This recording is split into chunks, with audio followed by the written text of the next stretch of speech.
Good morning, everyone. We'll go ahead and get started. A copy of the Open Meetings Act is located on the north wall of the legislative chambers, and an automatic external defibrillator is available on the back wall of the legislative chambers. Please stand for the Pledge of Allegiance.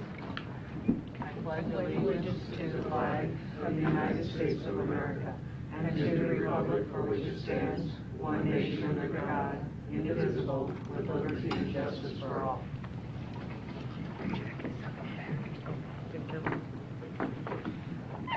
We'll begin with the agenda for the Douglas County Health Center Board of Trustees, and I'll turn that over to Commissioner Duda. Thank you, Madam Chair. This is the monthly update of our HMA recommendations. We're focusing on the long-term care side today for that. Burl, would you please call the roll?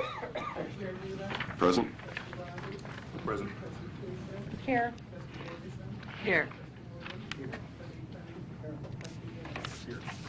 Thank you. We have Dee Dee Will here with us, our number cruncher at the health center. What do you have for us this morning, Dee Dee? Oh, I've got a bunch of stuff. I had forgotten how cumbersome that matrix is. That's quite a document. So we're not going to specifically go over that. I did email it yesterday, but I put all of that information into bullet form, which I think will be a little bit easier to work through. And then if you would like to go back and read the comments that are actually on the matrix, you can do that. The way that I updated that is if I had any additional comments to make, I made them in blue on that matrix, and you can see I highlighted the date there too, so you'd be able to decipher that. And then if they are done, I oranged them out. So then you'll be able to see that. Commissioner Boyle, you look a little... I'm just... can't see. Oh, it is on your matrix. I emailed it to you. It's this piece of paper. Like I said, we're not going to go over it, but you will have it in your email. You do. It's right there, but it's not in color. And that's okay for today because we'll go through it in bullet form instead of this form. Then you also had a sheet. It's called Meetings Actions on Prioritized HMA Recommendations. Those were Jim's comments specifically on meetings that had taken place. Again, I've incorporated those all into the presentation that I'm going to make on the bullet point list, and that's what I've got up here on the board right now. The way that we had prioritized the matrix was clear back in April, actually, is when we had done that, and there were 4 items that we put as high priority. The review of payer mix, decrease 3 and 4 bedrooms, convert ASL, is that better? Convert ASL to short-term rehab, and then the last one that you can't see is secure the EHR. For the review of payer mix, that is going to be a continual process as we go forward. That is trying to shift from some of our Medicaid population onto payer sources that will help us support the Medicaid population. So that's going to mean a constant evaluation of contracts and rates that we'll do throughout the year, especially with the new insurance contracts. We'll have to watch those very closely. In an effort to increase that shift to Medicare, we are opening the short-term rehab area. And so back in, when was that? April, November, we did the short-term rehab beds on Via Bella. We now have the 22 beds down in the short-term rehab area with 11 of them being open for occupancy. And within the next couple months, we'll have the other 11 shifted up from the neighborhoods as soon as we get full. So with Medicare, right now, you can see that I've put the rates. Medicare averages a rate of approximately $488 a day per patient, and Medicaid averages approximately $188. So with those beds, we'll be able to make up some of that shortfall and help sustain the Medicaid population with those. If we were full, and after we would pay the cost of the Encore contract, we can make up approximately $1 to $2 million on those services. So that's what we're looking for once we get full on those. We also have hired an MDS coordinator. Actually, we shifted. She was doing this position, but she was doing it on a part-time basis. We've made it a full-time position now. And she will be helping us with documentation, completing the MDSs correctly, looking at the payment schemes, helping us decide whether we've made money on patients, not made money on patients, especially on the Medicare side. And her focus is to just make sure that we're billing appropriately and that we're getting reimbursed for the services that we've performed. We did do a room rate survey. And we did increase rates effective July 29th. And we will also be looking totally at our charge master. Those insurance contracts are based on a per diem rate or lesser of charges. So we need to be very careful that our charges exceed the rate, so we're not leaving money on the table there. Reviewing residents for alternative community placement. We were able to, over the last several months, place 2 residents outside of the health center in a least restrictive environment, and we did have one that went home. We're going to continue to review those as we go forward and just make sure that for quality of life for the resident, that we have them in the least restrictive environment and they're able to function. Decrease 3 and 4 bedrooms. As we talked about, we opened the short-term rehab. When we started, we had about 51% of our rooms were private. After we open the short-term rehab, we'll be up to 78% of private or semi-private rooms. So that'll be a lot more comfortable for people. It will give them a lot more room with some of the wheelchairs, and they'll just be able to move around a little bit more. Convert ASL space to short-term rehab. A lot of these seem to kind of mesh together, but we now have the 11 beds. Fire marshal has approved it. State licensure has approved it. We proceeded opening. We did a lot of training, training and education of staff, and review of policies and procedures to make sure that we are ready for that population that will be coming in. And we did get together also with our referring agencies, and they provided some of that training. So that was nice to create a relationship with them, and they could see what we had to offer, and we got a little bit more of a comfort level of where those patients will come from and what is necessary once they will get to our facility. Dr. Brenda Keller was named our medical director of short-term rehab. She's with UNMC.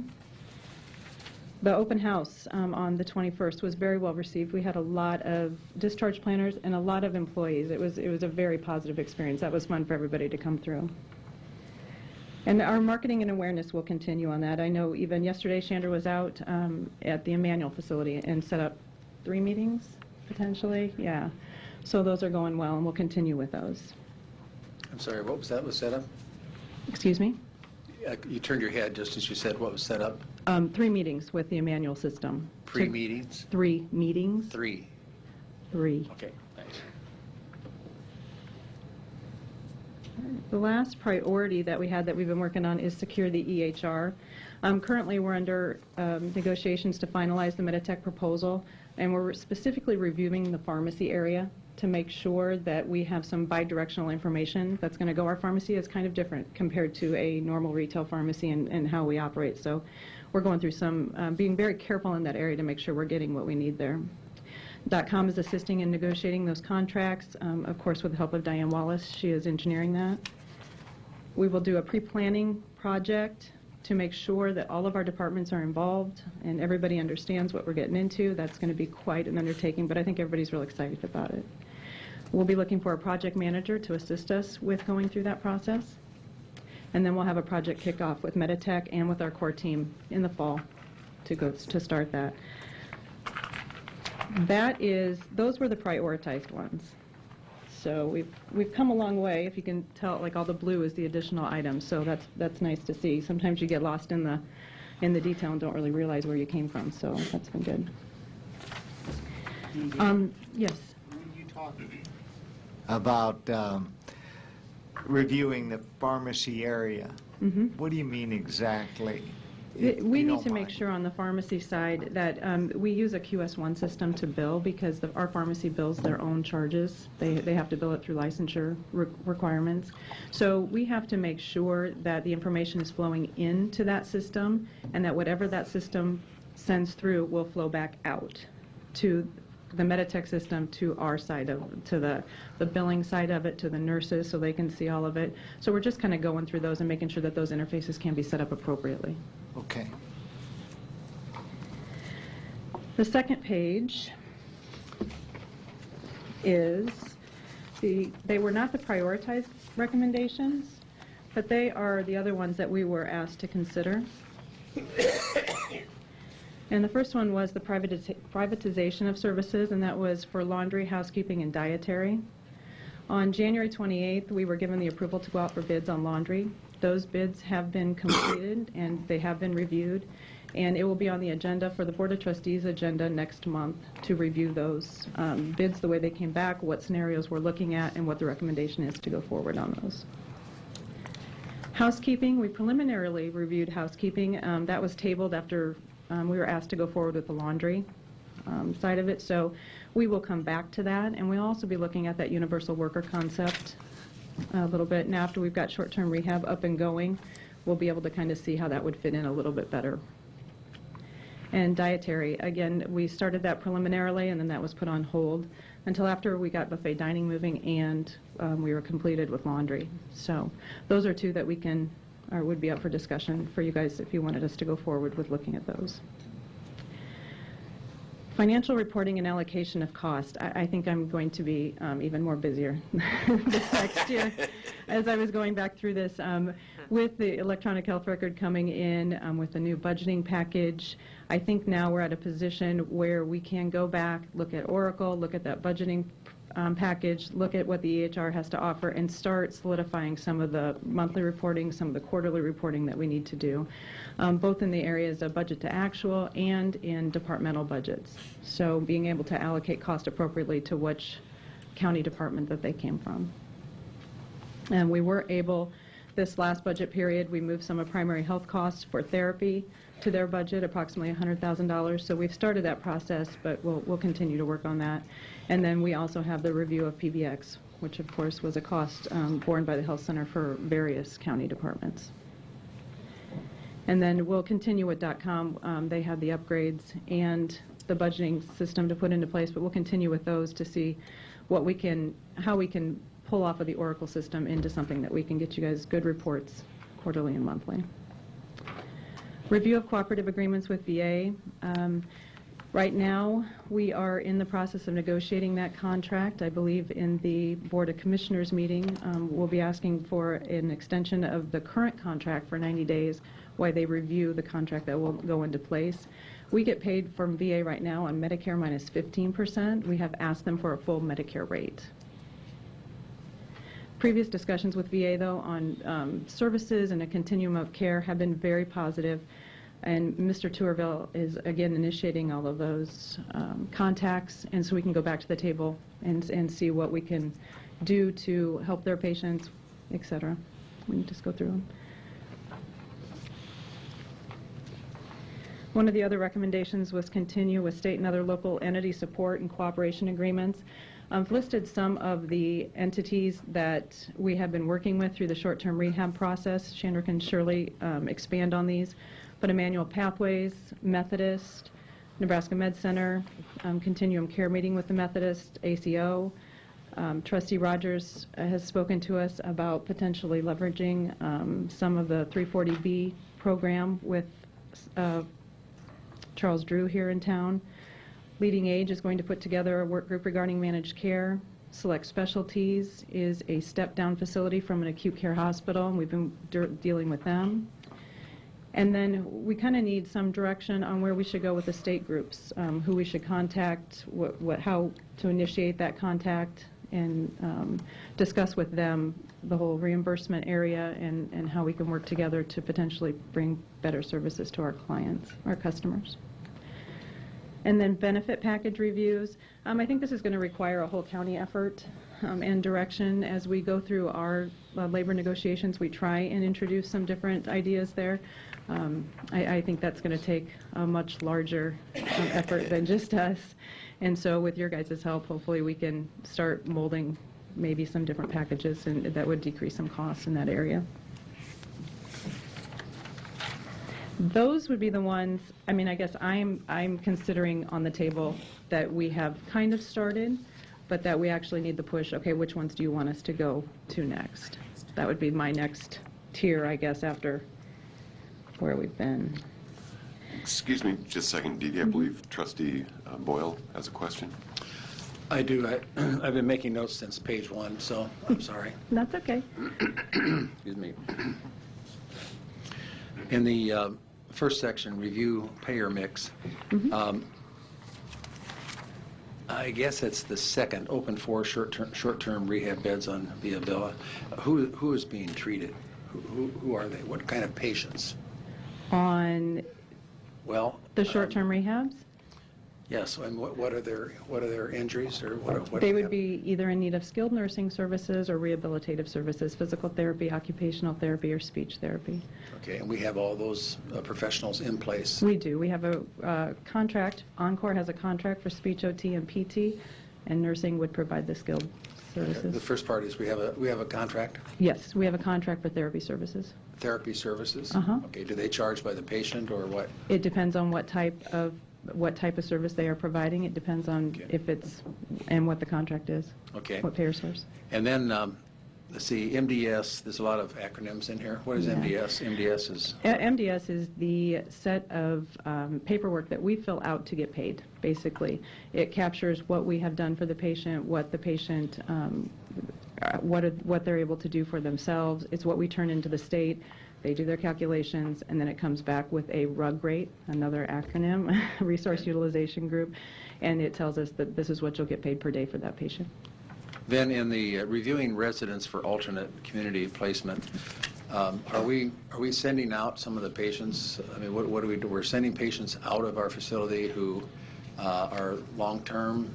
We would look at the patients. First, we talk to the physician and see what their thoughts are on a least restrictive environment, and then we talk to the social workers and we talk to nursing. Some of the patients, they may have been there under a board of mental health, or we go back through all of that information. Could they or would they be happier in a least restrictive environment?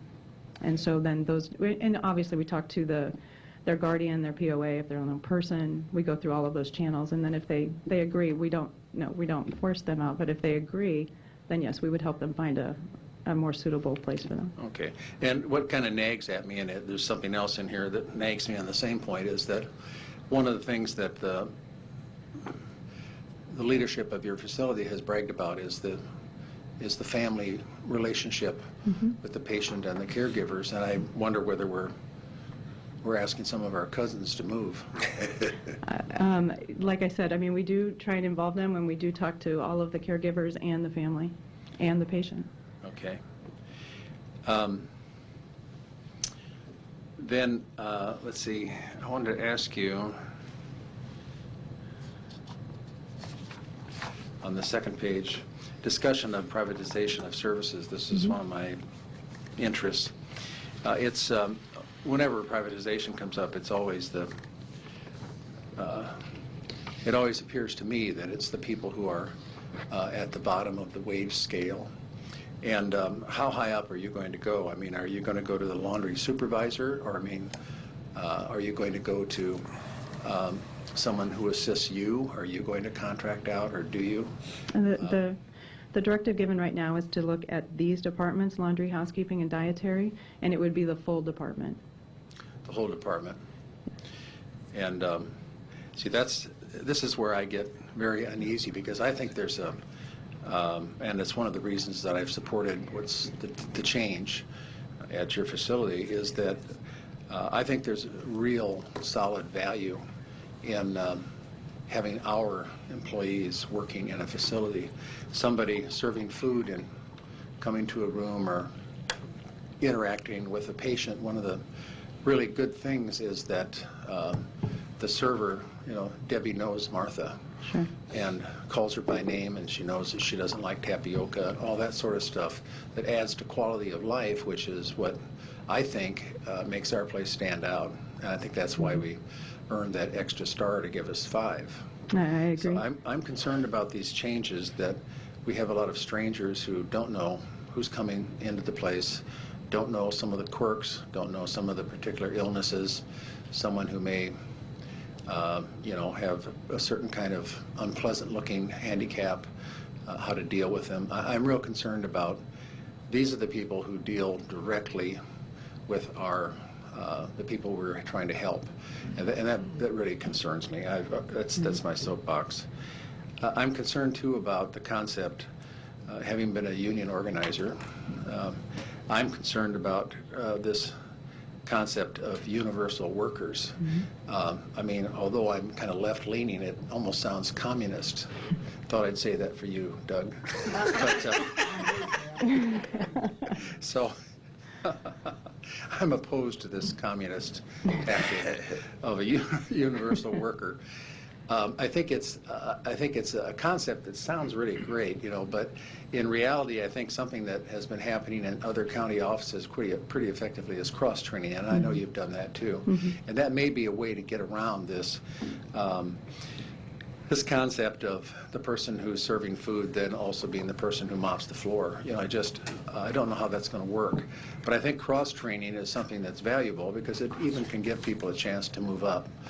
But if we farm all this out, we lose that. So I think it's a problem because I don't think you can do both. I don't think you can have cross-training if you have contracted employees. It just doesn't work. And plus the danger of having people in a facility, we don't know who they are, their backgrounds, criminal checks, all those things. They're working with vulnerable people, and I get very concerned about that in this kind of a setting. And then another one down there, we've got the review of PBX, and I know that's one that's kind of out there. I really would like to be, when you finally do get into this, what you plan to do. There are some halfway decent, and Joe Lorenz has got to fall out of his chair, he isn't there. There are some halfway decent automated systems. Most of them are atrocious. I mean, you go through 63 choices before you get what you want, and that's a government agency it's not a good deal. I think finally, not finally, but another question I have is with the Veterans Administration. Recently, I think yesterday, the VA announced they're going to be using private hospitals and doctors and so forth. We're not really into that kind of care, though, are we? The actual acute care would be no. Okay. So that doesn't really apply. Then the other thing, we've got some, with the state and other local entity support and cooperative agreements. One of them that jumps out at me is Methodist regarding the transitional care for head and neck patients.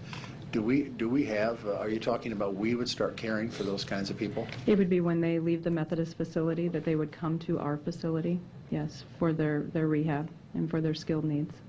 And we would have people that could work with head and neck injuries in our facility? That's the training. When I mentioned we were doing some training, and we will continue that training. They will come and train quarterly also. We're trying to develop those programs with them.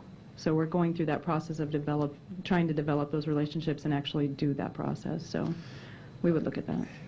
I have a relative in Emmanuel Medical Rehab right now, and I was there yesterday. Unbelievable facility and unbelievable recovery taking place. I'm surprised. Person who had a stroke. And I don't really know, I can't see us duplicating that multi-million-dollar facility. I wonder. Right. It would be a different care. I mean, I'm assuming, he's in the rehab section right now, you're saying, though? Okay. And We'll have to look at it. And I'm really coming off very critical. It's just questions that concern me, that the quality of what it is we're trying to do, or are we trying to do too much? Are we trying to specialize in too many things? And are we, having regular employees replaced by contracted? And I'm not sure how that all works out. And of course, the last one, the benefit package reviews. That's, of course, a very huge issue that involves our Marcos, our labor guru. So I know you know those things, but I lastly, let me say I appreciate this report. It's very readable, and in the future, you might want to bring some extras if you didn't already, to get to some of the people in the audience. Maybe you did that. Okay, I did. I can pass that. those out. Just one comment when you were talking about the privatization. I just had this conversation with Jennifer Beisheim late last night, actually, and when she is presenting, and we talked about the way to present that, and it will not only be the monetary. This is what we can do monetarily. She will also present the non-monetary side. What is this going to do to our facility? What are the pros for that, and what are the cons for that? So we're very cognizant that that's a huge part of the decision, and she'll be presenting those, and we'll present those with any of the options that we bring forward. There's a classic example of a large company that kind of privatized accidentally. Mutual of Omaha called in people from Arthur Anderson over the years, and before it was done, I'm not sure if Mr. Neary came from there, but before it was all done, Arthur Anderson was running, Mutual of Omaha, and of course they made some pretty good decisions dumping the health insurance portion. And I just wonder whether, if we look at any kind of contracting, and I don't mean to be mean or insulting, but I wonder whether maybe not, that's where we should be looking at the change. And I'm not talking about someone coming in to do a hatchet job on the place, because I don't want that to happen. Sure. That's not what I'm suggesting. But I am saying that there may be good, it may be a good policy to really look seriously at making that huge transition that will make this kind of a change take place. I don't know. Understood.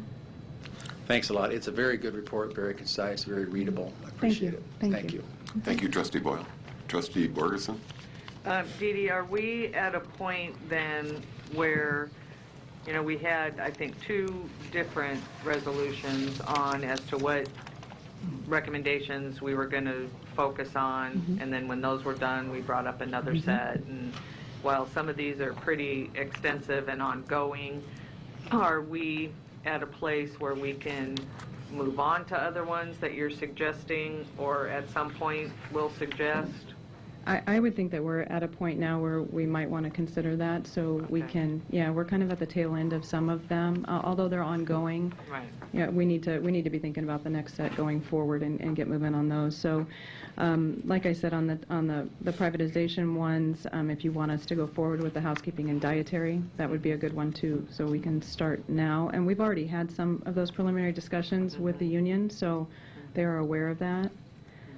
Like the financial reporting, again, I'm well aware that that needs to be pushed to the forefront now, so I'd be really comfortable with doing that one too.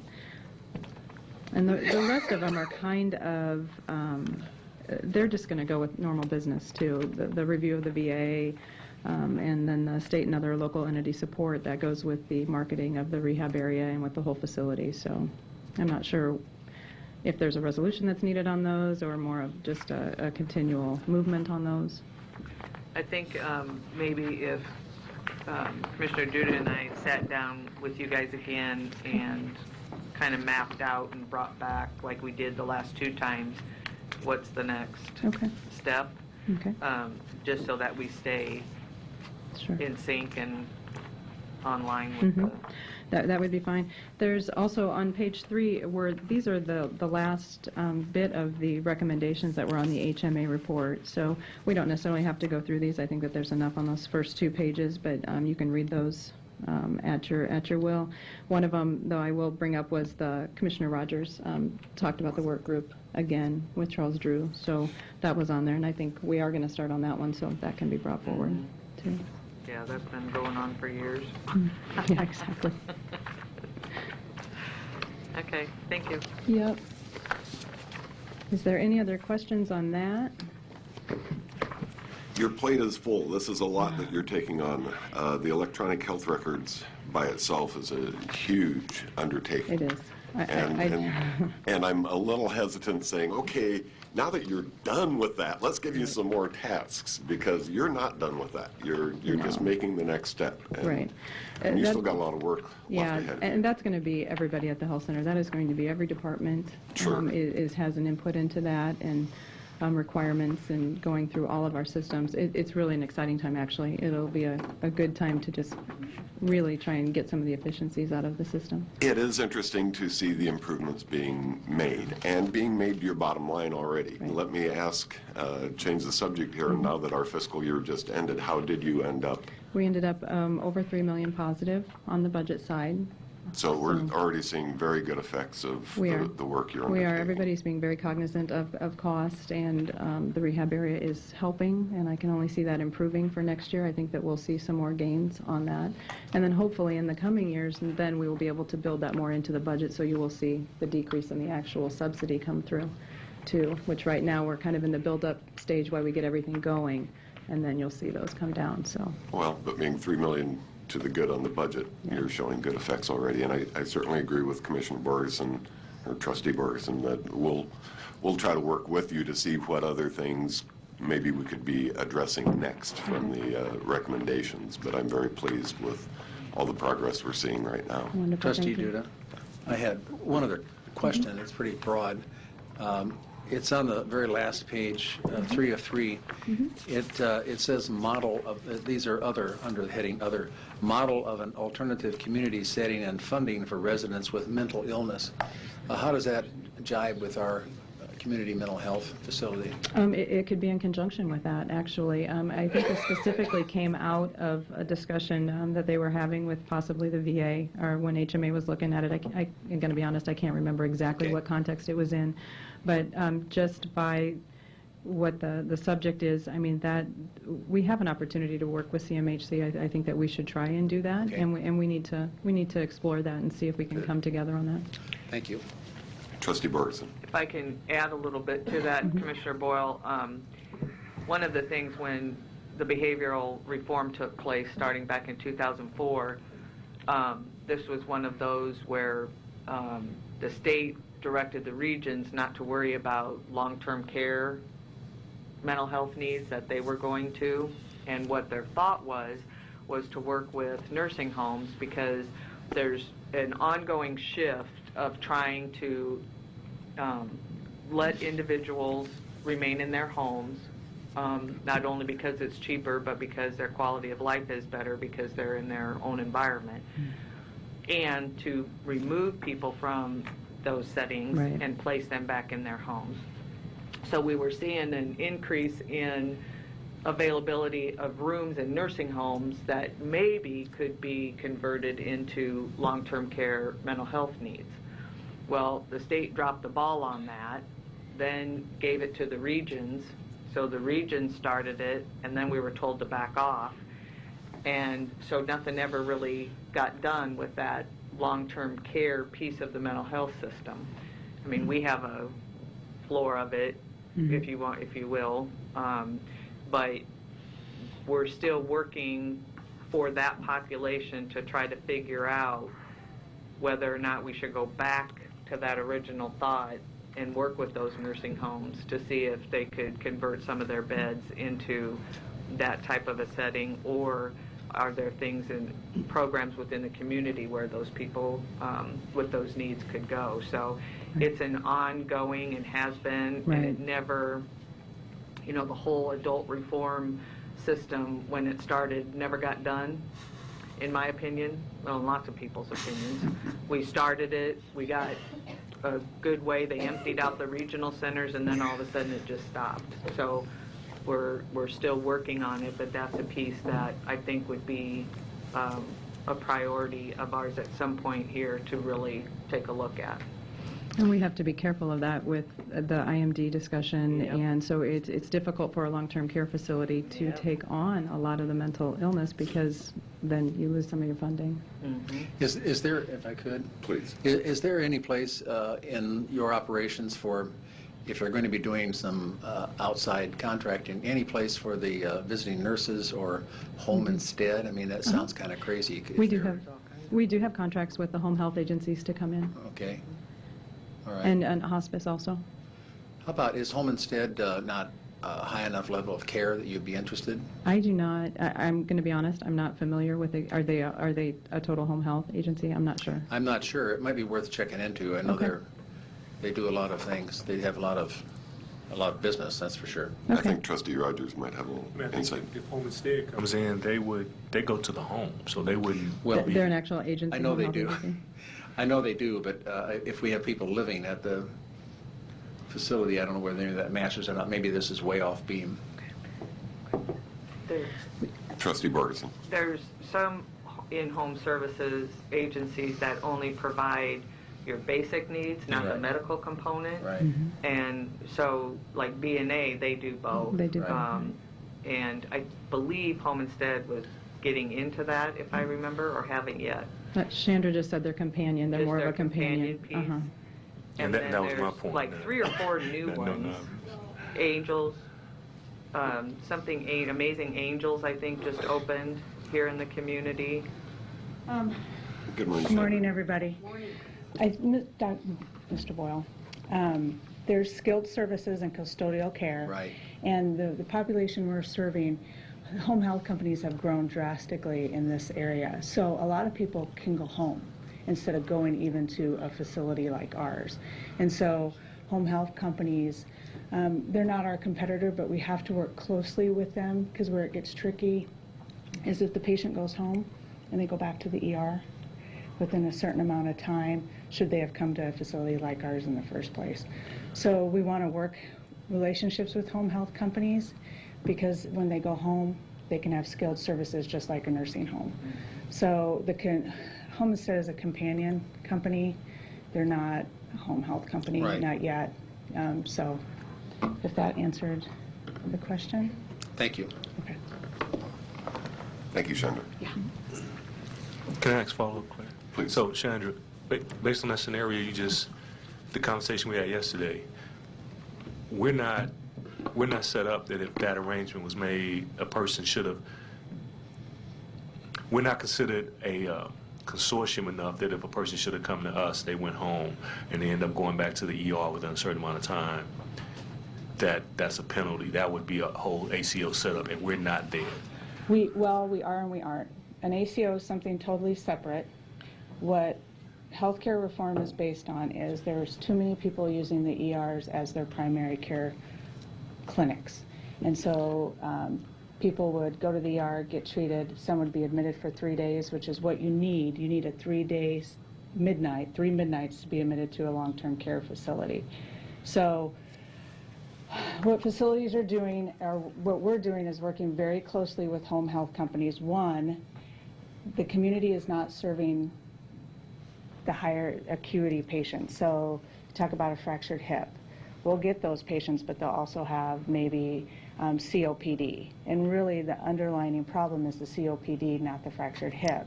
And so facilities wouldn't take that patient because they wouldn't have the training to care for the COPD.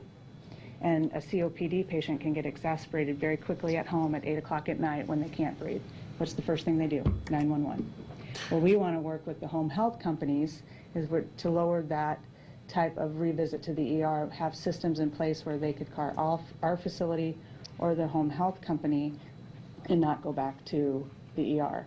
An ACO is an accountable healthcare organization, and that's what Methodist and the Med Center have, and that is a whole another ball of wax, how to say it. So can I ask you, on your point though, we're not one, but from the scenario that you were trying to say that it needs to be closely coordinated and kind of that we are, but we aren't. I guess You have the foundation, I believe, that you could be an ACO. In the scenario you just laid out to Commissioner Boyle, if that, because the law is trending that way into making sure that everybody's coordinated, if that scenario you laid out to Commissioner Boyle where the person should have came to us but they went to home care and after a certain amount of time they end up going to the emergency room, would anybody get dinged because that person, the hospital, we would get dinged for the penalty? No, we wouldn't get dinged because we never saw the patient. Okay. The patient hadn't come to us yet.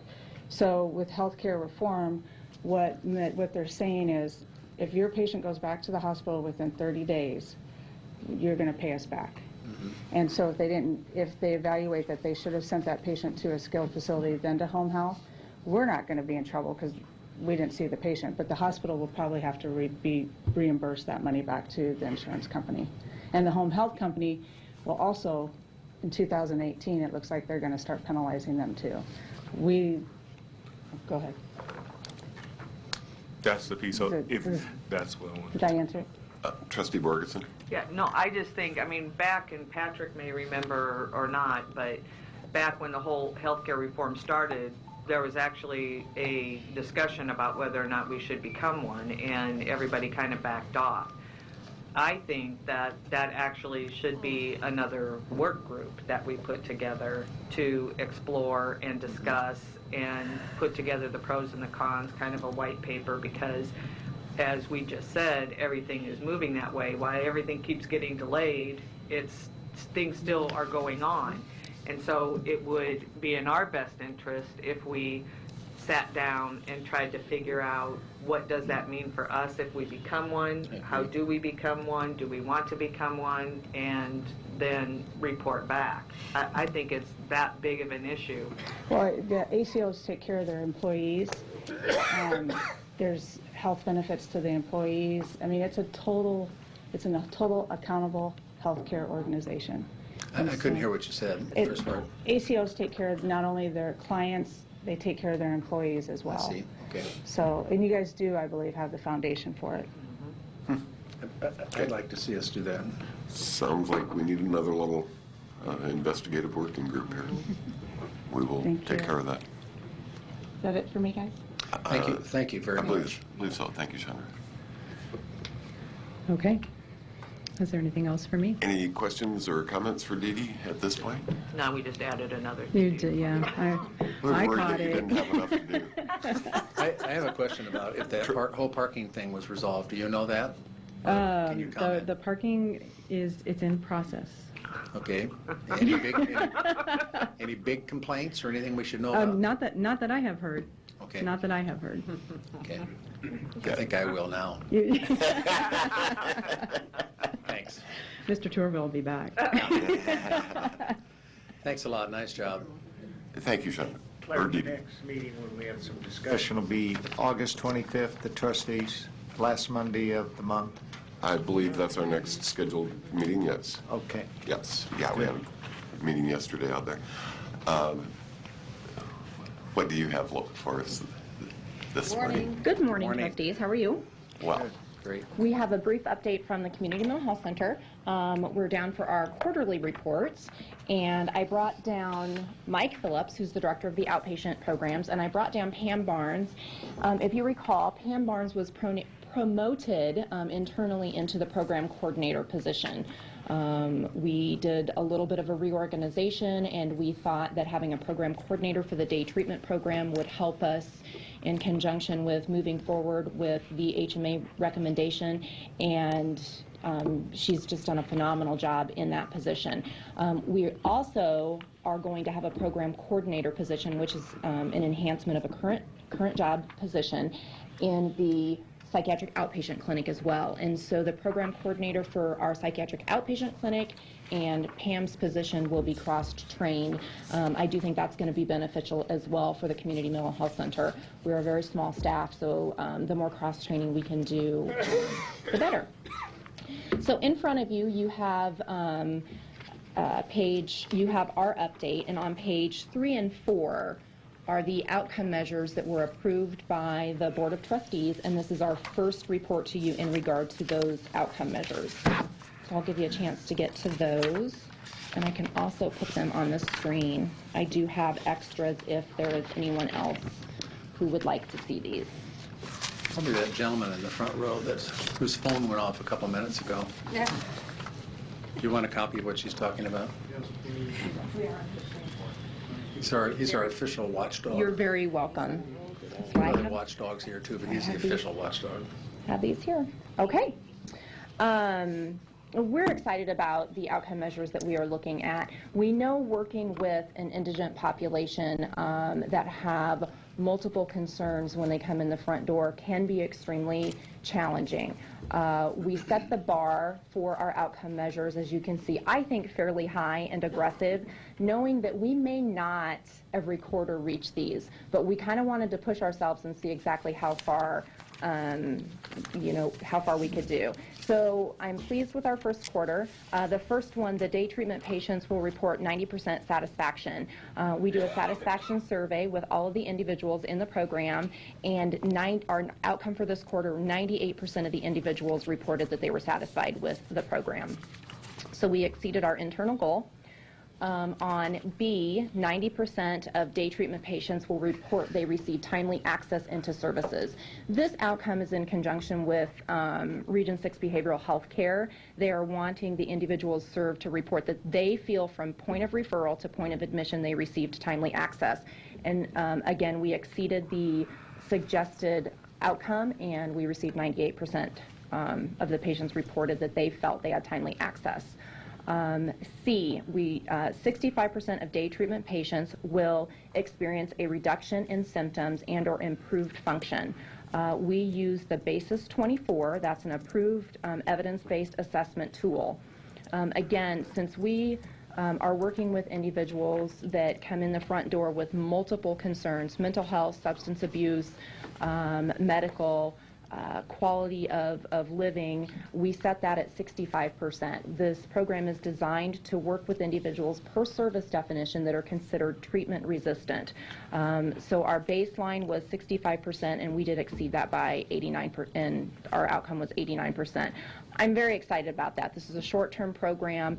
Average length of stay is in services is under 30 days. And so for individuals to come in, do an assessment tool in the beginning, and then at the discharge, they do that assessment, for us to reach 89% of those individuals having a reduction in symptoms, I think is far exceeds what I would expect.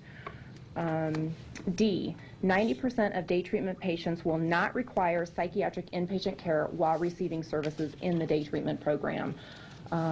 Similar to what Chandra said, we have individuals who enter a program and they have an acute exacerbation of their symptoms, and they may return inpatient.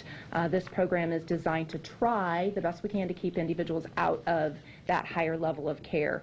During this reporting period, we did have 100% of our individuals remain in the program, and no one needed acute psychiatric hospitalization.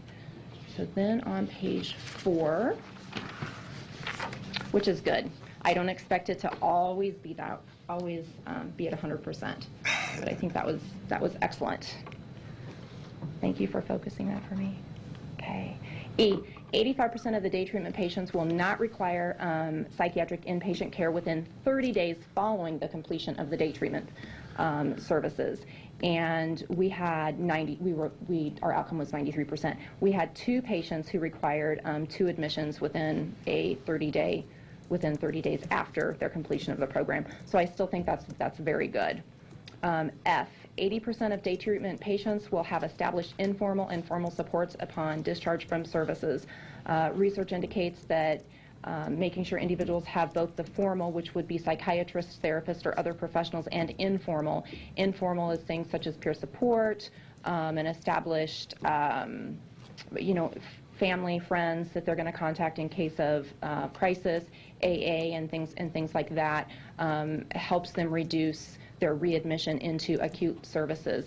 And 86% of our individuals were connected with both informal and formal supports upon discharge.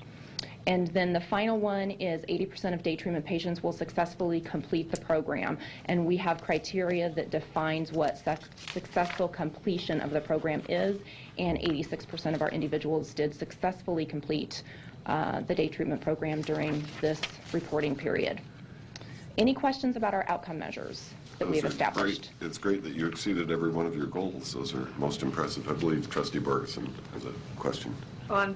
We talked when we were kind of revamping this area about 2 different curriculums, because when you put people who are of a more acute stage than others in the same program, some don't do as well. So have we reached that, or are we still working on?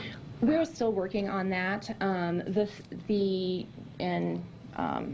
Now that Mike's on board, I think he can help with that as well. He actually has been down to the day treatment program and has facilitated groups to get a good feel for the program itself, and spoke to me about that the other day, about being able to see the individuals who had progressed through the program and maybe were a little less symptomatic in conjunction to their response with the individuals who had higher symptomology, and the impact that had on that specific group. We do have a 2-track curriculum. I think where what we would need to be able to expand that is an additional therapist to be able to do that.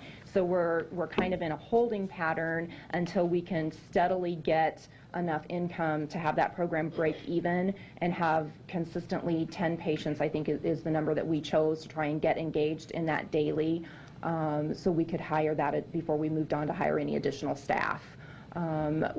We have, and Mike will work on this as well now that he's getting his footing underneath him, in regard to, are there any other staff in the building that we could, not in the building, but within the community mental health center that could be utilized.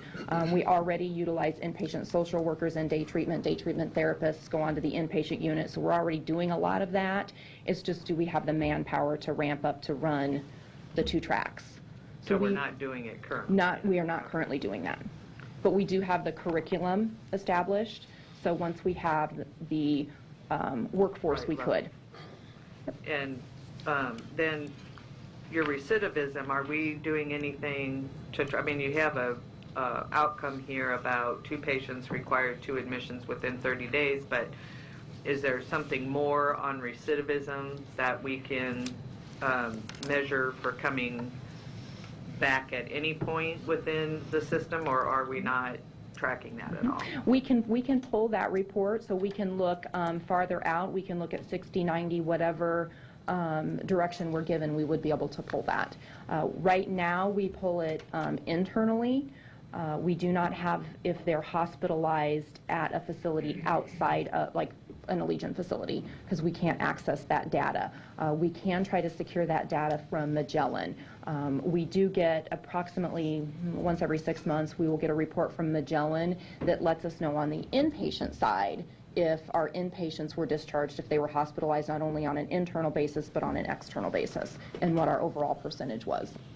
Well, I think that would be important because that would be, I think, a point of being able to look at the curriculums to see whether or not there's something that we're missing, or that, you know, in the program as a whole, maybe we need to look at. So we might want to start tracking that somehow to see what those rates are. Okay, we can do that. I would And the probably cost. suggest 90 days and 6 months to start with the day treatment program, and I think we can pull that on an internal basis, and then I will also check with Magellan to see if we can get data from them on that. Well, and I know that the cause of that episode is important too. I mean, I know a lot of it is, you know, they didn't take their medication, or, you know, something tragic happened in their life that caused the episode, and so it would be also important to know what it is that's causing them to recidivize or whatever. And that is something we do ask on an internal basis. If somebody was hospitalized, not only do we do an analysis on, you know, what was reported, but we ask the client what they feel caused their hospitalization and what they think might have been able to prevent it. So we can pull that data as well. And we're still working. We still have the numbers on when we have our Board of Corrections meetings of the individuals that were being served there that are patients of ours as well. So maybe we need to have further discussions about tweaking that a little bit as well. Okay. Nope, that's great. Good idea. Thank you. Trustee Boyle. Well, I had written some questions, but I decided to ask you something a little bit broader instead. What do you need most from us outside of cash? I mean, is there, you know, Commissioner Borgerson is really tuned in my estimation, as are other commissioners. Mr. Rogers and others are very much more focused on and really get into the details, and I just never have gotten that into some of these figures sometimes. But I really am curious, what is it that you really need from us to really function better? You don't have to answer that question today, but you know, the board did approve that additional $60-some thousand, which is very important, and I really think that's great that we did that. But mental health and the damage that results to families and individuals who are suffering from mental health problems is really, I think, a crisis in our country. And I don't know whether I have a letter that I received from someone that I haven't read, but it came today, and I'm going to read it after the meeting. But it is about mental health and trying to get access to systems, and I'm not sure if that's real or unreal. But you know, parents, you read about them, whether it's Santa Barbara or somewhere else, who say, well, my son was mentally ill or my child needed help and didn't know where to go. Do we have a 24-hour number, whether it be Boys Town or whoever, to call to say, you know, my child's out of control or my dad's acting awfully bad? And do we have that kind of help open to the public? There are a couple of different hotlines, and then the Safe Harbor Region 6 has funded Safe Harbor, which is actually located and ran by peers. It's located at Lasting Hope. and they have a warm line as well as a facility where individuals can come in and be guests in that facility as well. And then Boys Town has a national hotline, and Lasting Hope also has a hotline as well. And our staff are available. I get multiple emails that we respond to and help individuals and connect them with services. And then our staff will get direct calls as well and help connect individuals. Just the other day, I had a mom who called and her son was in crisis, and so helped walk her through, what's the best scenario to help your son. And so we do that all the time. Well, I think we need to, maybe spend some money advertising those numbers, and the county should buy ads and get some numbers out in the public to help. One agency, I won't name it, but I know there was one agency that had a patient who acted up and demolished a computer, threw a computer across the room, and the response was to call 911 and the police, and then that person ended up in corrections and sat there for 3 months. Mm-hmm. And which is not a good response. And so we need to figure some of these things out, because there's not quite, I can understand them saying, well, let's call the cops and get this person out of here, which they did. But then this person who needed a lot more help ended up in a cell and then put out on the street. It's not your fault. Something's not functioning. It's just not the right thing to happen. Well, anyway, mental health and treatment of those who are mentally ill is a huge priority. I can't think of one that I care more about, because I think it, I'm kind of an anti-gun opponent, but I've come to the conclusion that if we were able to treat people who have mental illness, that the problem of them getting guns and shooting people would diminish dramatically. And so I think instead of trying to take away guns, that maybe what we ought to be doing is treating the mentally ill, and locking up guns, but treating the mentally ill so that those things just don't happen. That we can really cut those numbers down dramatically. That's where I want to go. And I think we're in a very, I guess I would say, blessed position as a community mental health center. I do know that we serve a very chronic population. I know that our mission is to serve the indigent, those within Douglas County, the underserved. And I do know very well that comes to a cost to the county. That the county picks up a large portion of what we cannot secure funding for. In my opinion, I guess through my rose-colored glasses, I think that's a fabulous benefit to our community. It's a gift, I think, to our community that we're privileged to do. It's serving a wonderful population. We don't have all the warm, fuzzy stories of little children, which kind of are the stories that it takes to get additional funding. But I guess I've always seen the adult population that have severe and persistent mental health issues and drug addictions. That's kind of been the passion that I've come with.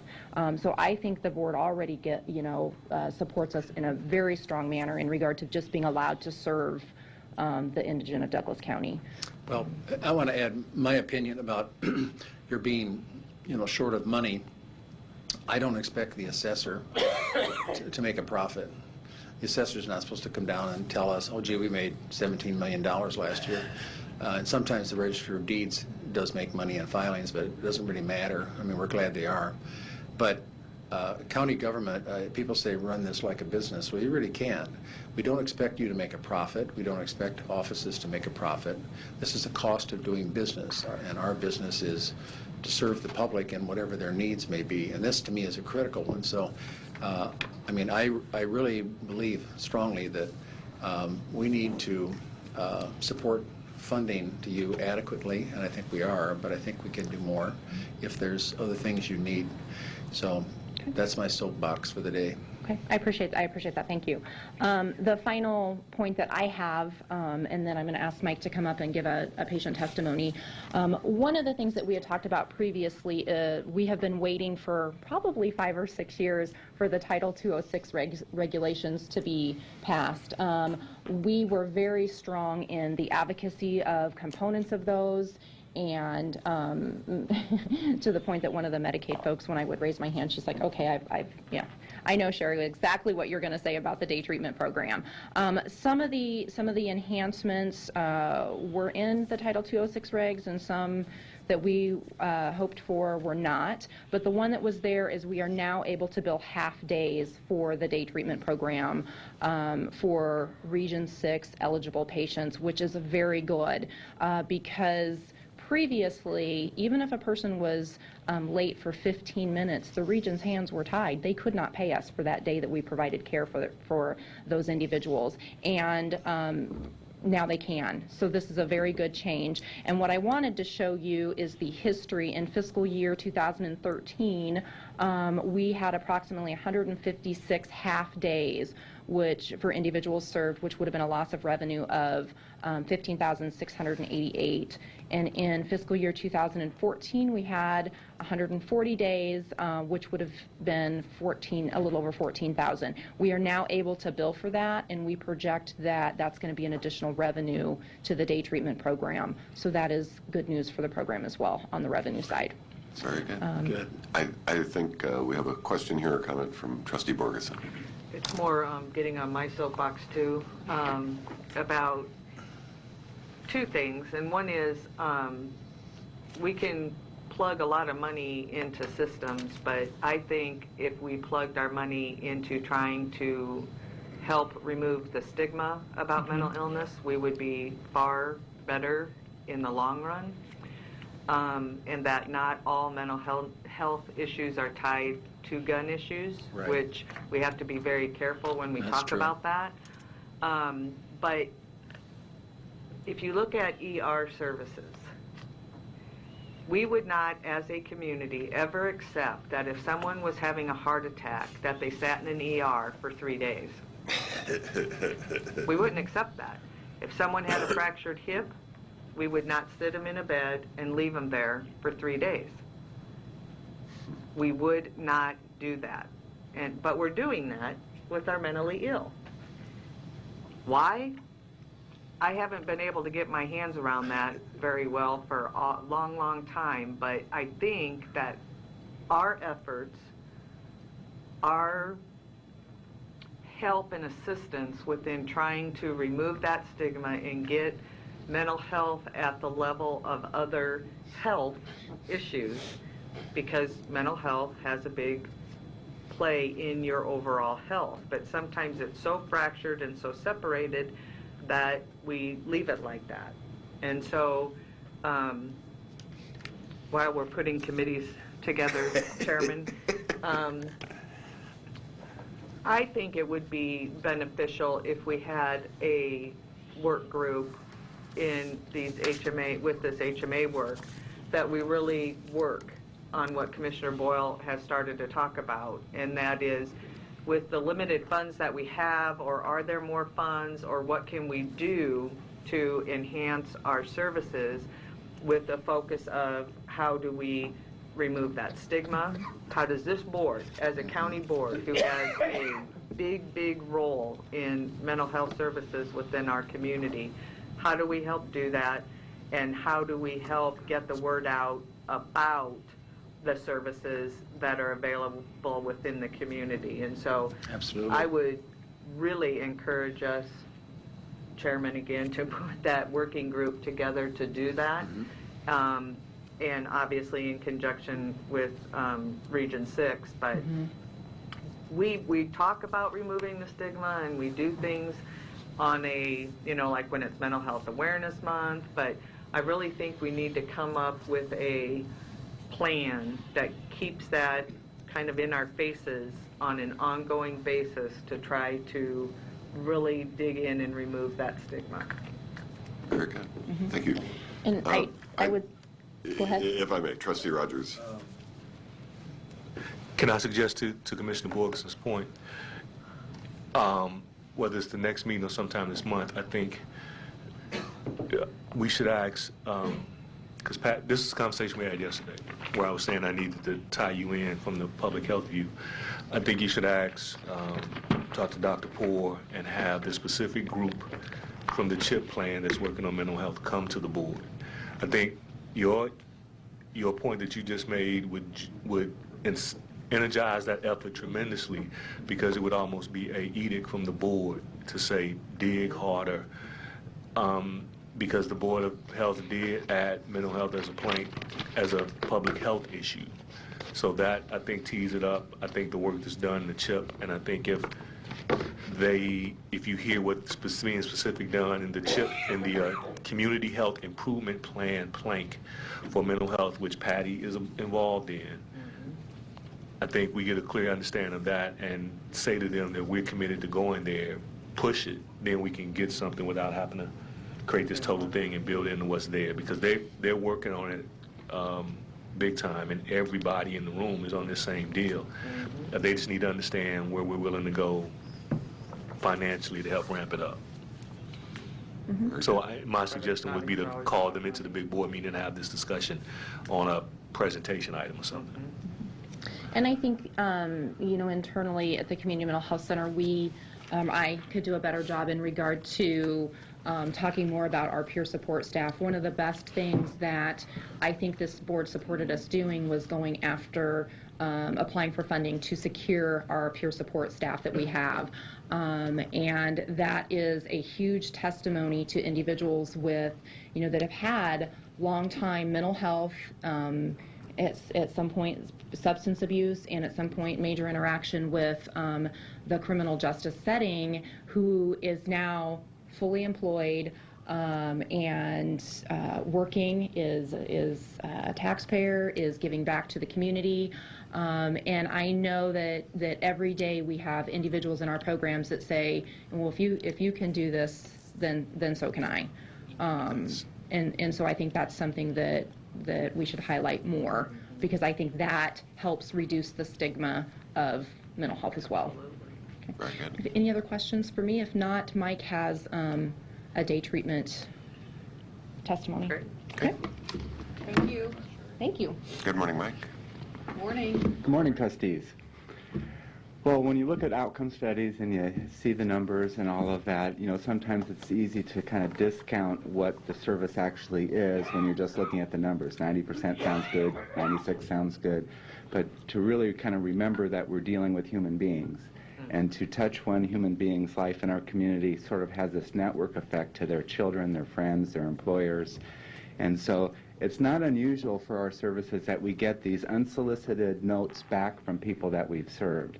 So I thought it would be a nice way to kind of finish up our little presentation to sort of give you a highlight.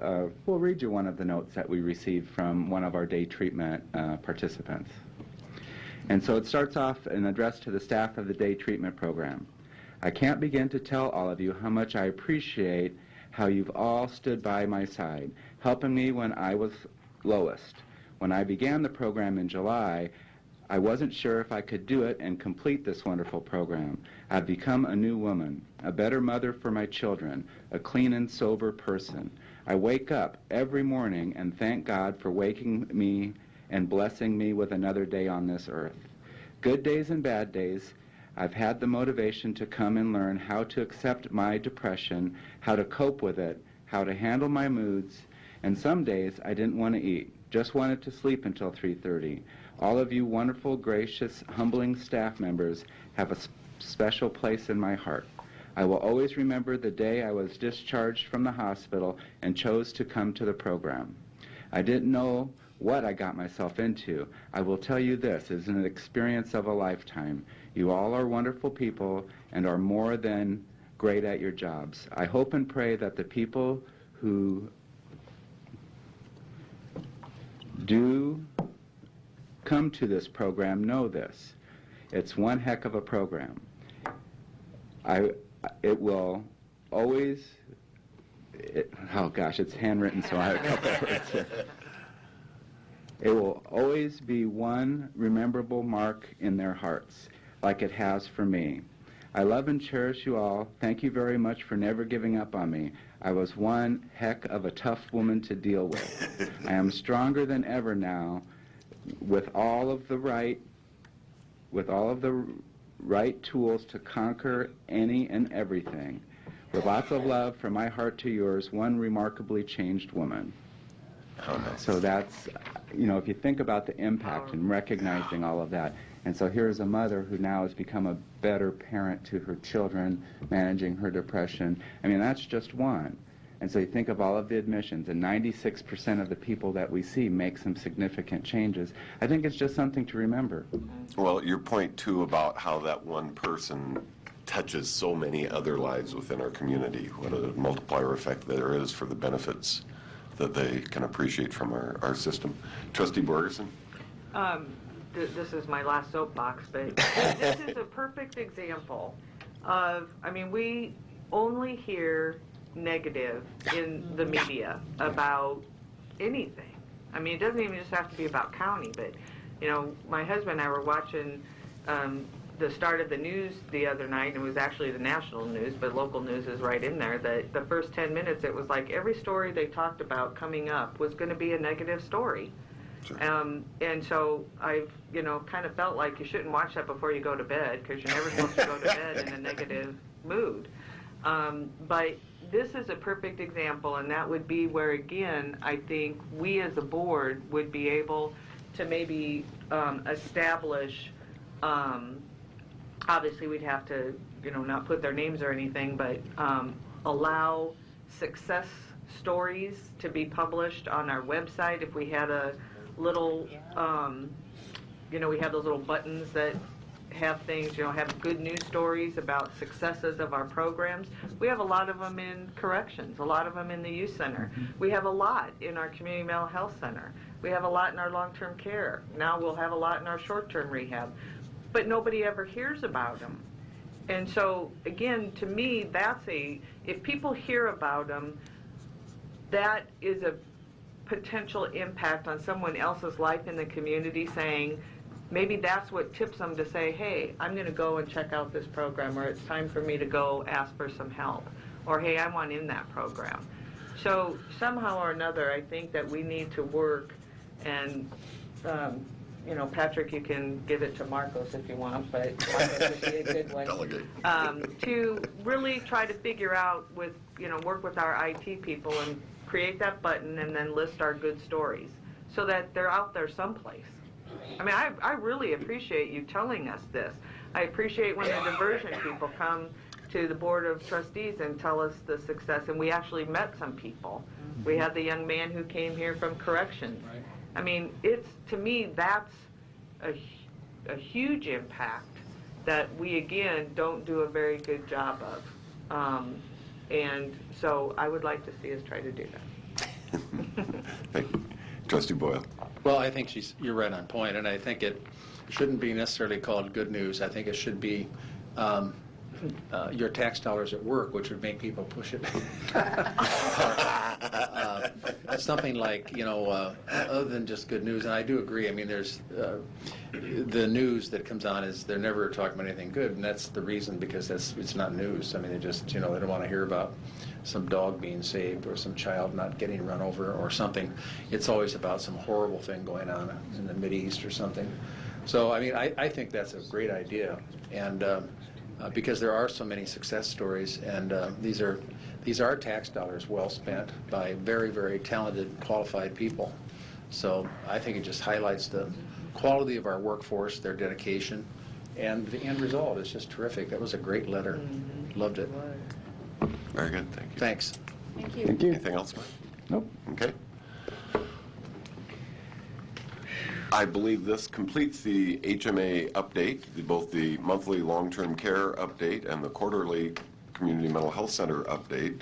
On the agenda is listed public opinions, if anybody would like to speak to the Board of Trustees regarding the HMA study or anything not on the agenda. Otherwise, I would entertain a motion to adjourn. So moved. Second. And I don't think we have to vote on that because we're at the end of the agenda. I just declare us over, and I turn it back to Commissioner Borgerson. Thank you. Thank you. Wait just a second. And thank you, Burl. Switch seats here.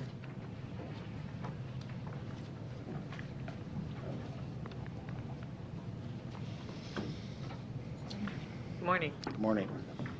Now we'll be entering into the agenda for the Douglas County Board of Equalization. Roll call, please. Commissioner Boyle? Here. Commissioner Duda? Here. Commissioner Kraft? Here. Commissioner Morgan, Commissioner Rogers, Commissioner Tusha. Here. Madam Chair. Here. Item A, approval of the minutes of the Board of Equalization meeting held Tuesday, July 22nd, 2014. And item B, call for a meeting and set Tuesday, August 5th as date for hearing on certified assessment corrections reflecting the addition of omitted property to the tax rolls or increased value on property. Motion to approve A and B. Second. Any questions or comments? Please vote.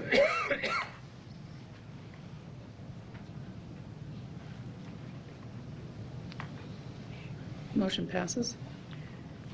Citizen comments. Is there anyone wishing to speak to the board about an item not on the agenda? Do you have something on the agenda? Okay. Come in forward, please. Good morning. Well, hi. Jeez, Hi. I can't believe I'm standing in front of you like this. Just state After your all that name. other I listened to, this seems a little bit silly. Oh, but no, nothing's trivial. Just Well, state your name and address for us. My name is John Liba, and my address is 2236 St. Mary's Avenue.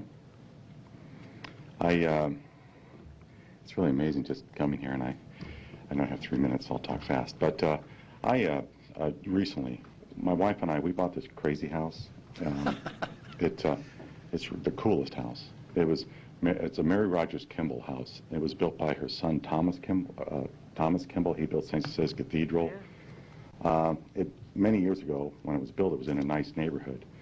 But now the neighborhood's kind of diminished. But I just had the taxes. We bought the house for about $200,000, and it was assessed at about that. Last year, it was assessed at $195,000. We got a thing in the mail that they wanted to reassess the house at $365,000 for 2014. So I went to the requested to go to the referee, showed the referee comparables. At that time, they showed me the assessor's comparables. And I just feel like their comparables are a little bit flawed. And I'm wondering if I could just quickly show you. This is my house right here. Oh, you can't see, it's kind of small. It's right on 20, it's really cool. It's right on 24th and St. Mary's. Cool. It's right next to the church. Sure. What I brought for my comparables were the church right here is for sale right next door to me. It's been for sale for many years. They're saying wouldn't it make a nice house for some crazy person like me. They said they're asking $345,000, but it's been for sale for many years. The comparables at the county assessor's office put for my house was this beautiful house, really neat house in Field Club, which is in a very established, beautiful neighborhood. They also put this house on 38th Street by St. Cecilia's Cathedral, and there's a whole line of mansions.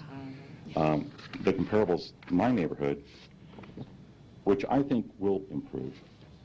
This is behind my house. That's my house there. This is an abandoned apartment building. That's my neighbor. This is my neighbor to the mattresses and the dumpster. And this is right behind my house. They're all boarded up. I eventually think that my house will improve and be worth that money. I hope it is. But right now it's in a transition. I don't know if there's a bar that's going to be, someone buys the church and wants to make a bar out of it or something like that. So I guess the only reason I'm here is I know that next week they're going to come to you to approve the assessments. And I just feel that even though they may not, I don't really have a neighborhood, but they shouldn't assess, I don't think, my property yet as a neighborhood. Maybe eventually with more young people coming in and maybe development, it could be a great neighborhood. Okay. And I hope it does, so I guess that's all I No, have. just a second. Commissioner Boyle? Well, I think that you make an excellent point. I mean, the surroundings, there are many times there are reductions in the valuation of a home or a building, usually a residence, because of high traffic, because of noise, all these other sort of things, environmental factors that affect the value of a home. And I think John really hits the nail on the head when he shows who his neighbors are. And I'm familiar. I drive by there all the time on the way home. And I mean, I think there's a wig store next door to you or something, some kind of... There's the hair replacement center that they try to use. They wanted me to be a customer about it. But I mean, it's not 38th Street. That was ridiculous to compare that. I'm familiar with that area as well. And compare that with your place. It's just not really in And I line. wanted to be, I wanted to eventually, and even in the paper just 2 days ago, there was a church on 44th and Farnham. Right. That was $250,000 and it's twice the size, and it's a beautiful building. Right. But I want my neighborhood to get better, and my wife and I want to be urban pioneers, but I just think at this time it just isn't quite fair. Right. What can we do to, do we just wait for it to come, or do we make a, okay? It'll be in the bunch, I'm assuming, One next other week. personal thing that has nothing at all to do with his being here today is that John is the sculptor of the at the College World Series at the. I thought he looked familiar. He's the guy. Well, I'm not aging very well. No, I thought you did. He's Those photograph well, don't Yeah. they? He's the artist that Yeah. conceived that, built that beautiful piece, and I just had to bring it up. Has nothing to do with what you're talking about, but you're really a talented person, and I want to acknowledge that. But I personally feel very similar to what you do about your house. I mean, I admire it. It's a beautiful place. We try to keep the yard really well Yeah. because we care about homeless people coming by. If you give people a sense that, hey, there is a potential where I live and in my life. If you can be an example, you're talking to, I mean, that is another thing. To have people be examples of other people and say, you're a human being. We put up Christmas lights. We put up Right. Christmas, other decorations, and people enjoy that. And I think it benefits them a little bit. Well, I think it does. Absolutely. I appreciate your coming, and I hope I didn't Oh. muddy the issue by acknowledging your talent. Well, thank you. And I do want to do a sculpture someday of people who aren't recognized, who aren't very famous, because there's a lot of power in those people, too. I was very emotional what you guys were talking about. I'll shut up. That's interesting. No, that's Commissioner Morgan. Hey, John, Yes. mention the person you're thinking of. Well, okay. Thank you, Mr. Kraft. There's actually 2 people, but go ahead. John, I agree with Mike. I had a couple questions. You said you purchased a home for a couple $100,000 or $195,000. How long ago was that? I purchased the house from the IRS. I worked with an attorney because it was going to be taken over and who knows what was going to happen to it, and I wanted to protect it. I wanted to protect the history of it. I didn't want it to be demolished or made into apartment complexes. And we purchased it, I think, 7 years ago. Okay. And actually it was odd because it reduced last year the tax assessed value. But what we've been trying to do, I mean, you have City View. There's starting to be a lot of life in the neighborhood, and it's just on a teeter-totter. And we want to do whatever we can do to make that neighborhood come alive because it's so close to downtown Omaha. Right. So actually, it was raised approximately 80%.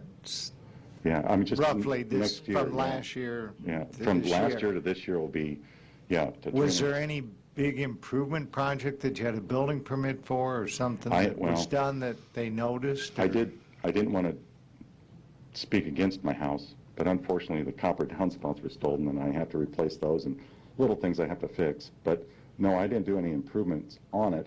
My next door neighbor, I bought a duplex and a triplex that were really bad, full of drug dealers.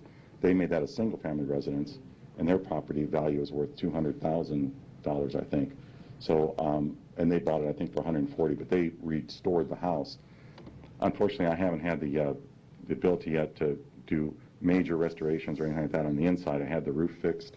I'd like to get the floors redone and all that, but but I haven't been able to do any of that. Did anyone come up there and look around at like the pictures, or did you give them the pictures of what's around you there? And I know it well too. The referee said that they cannot go by, they have to go by what the tax assessor's given them for comparables, and that was the houses on 38th Street and Field Club. They said that they really can't go by, she said that they can't go by these comparables, and they said, but the condition of your house, and the house is wonderful. It's not restored, but it's real solid and it's not falling apart in any way. But the neighborhood, the realtors always say location, location, location. Well, I know we're kind of fools, but we want to be urban pioneers a little bit, and we want to, make a stance in the neighborhood a little bit. But it's just not a neighborhood yet. That's the main thing. I think we should make a note of this so when it comes Yes. up we can talk about it. I think Mr. Goodwilly's here. We don't need him to come up. But I think if there are some special points that someone wants to make from the assessor's office to us, we should listen also to that. But it sure seems to me that you're right on track in comparing it, as you said, Commissioner Boyle, up there on 38th, and we know that area by Cathedral, especially you do well, you know, that it isn't the right comparison or comp for what and where you are. Not just yet, no. So I think we'll be looking at that and then find out that we can take steps, hopefully, that we're allowed. I agree with Commissioner Morris. Commissioner Kraft, can you hang on one second? Kathleen? Yes, we have the protest records all in electronic format. If you'd like us to email those to you, we could do that. This particular? For this particular project. Yeah, That'd be good. helpful. Thank you. John, thanks a lot, and thanks for your good work you do around the community and trying to improve the neighborhood. Well, thank you for being here. Commissioner Kraft? And yesterday, you did email us the listing, and I looked up John's property because we had talked, and it had been reduced, but not to the degree that he feels it should be, nor do I feel it should be. They reduced it to 300,000 at the protest. Yeah, and just like I said, just No. yesterday, the church is 250,000. Right. And had John taken a picture directly across the street, he would have seen what used to be a gas station is now a used car lot. Caddy Corner is another used car lot. Down the hill, there is a school that looks nice, but that doesn't increase his property values. He has limited, and extremely limited public parking, so it doesn't have commercial use. It couldn't be a party house because there's not adequate parking. Although, you know, I'm planning I something. won't make it a party house, I swear. I am planning something this weekend if you'd give me the key to your house. Okay. The neighborhood is very fragile. The apartment he showed is only one of many that are drug dealers and condemned that have been rehabilitated during my political career at least 3 times to no success. Now, John, since Commissioner Boyle brought up your artwork, John was almost arrested at the Pentagon one time for touching an eagle he had sculpted. Yeah, it's true, it's in the Pentagon, yeah. Yeah, and you want to tell them a story about that? Well, the Air Force had me do a sculpture called the Gray Eagle. They sent me, actually, I don't know where they got them, but they got them for me, wiring strands and copper elements from airplanes from World War I, World War II, Korean War, Vietnam, and Desert Storm at the time. They had me melt those down and mix them in with this eagle. It's called the Gray Eagle. It's more of a symbolic eagle. And that was in the Pentagon. It's alarmed and all that. And it's kind of funny. All my sculptures, you know, I always think, oh, I could go and hide and change something on them, but they're no longer mine, so you know, I get arrested. But back to your other point, the person who I would really like, there's 2 people I would really like to sculpt. I'm not trying to get a job here, and I won't keep you, but one was there was a man, a really neat man, had a lot of integrity. He used to sell brooms. Yes, and wouldn't it be neat, instead of a sculpture on a pedestal, wouldn't it be neat to put him in the context of the urban life that he was in? And I really, I just admired him because he always dressed well. He kind of looked like a really a neat man. Yes. And I would never sculpt him as a caricature. I'd sculpt him as a thinking man that always had integrity. Yep. And that's the thing that I would like. That's great. Cool. I agree. And you can see it from That'd be South good. Omaha to West Omaha, all over. Yeah, Now, he's neat. If I may, Teresa York, County Attorney's Office, Reverend Wills. Reverend Wills. Yeah. He was a reverend.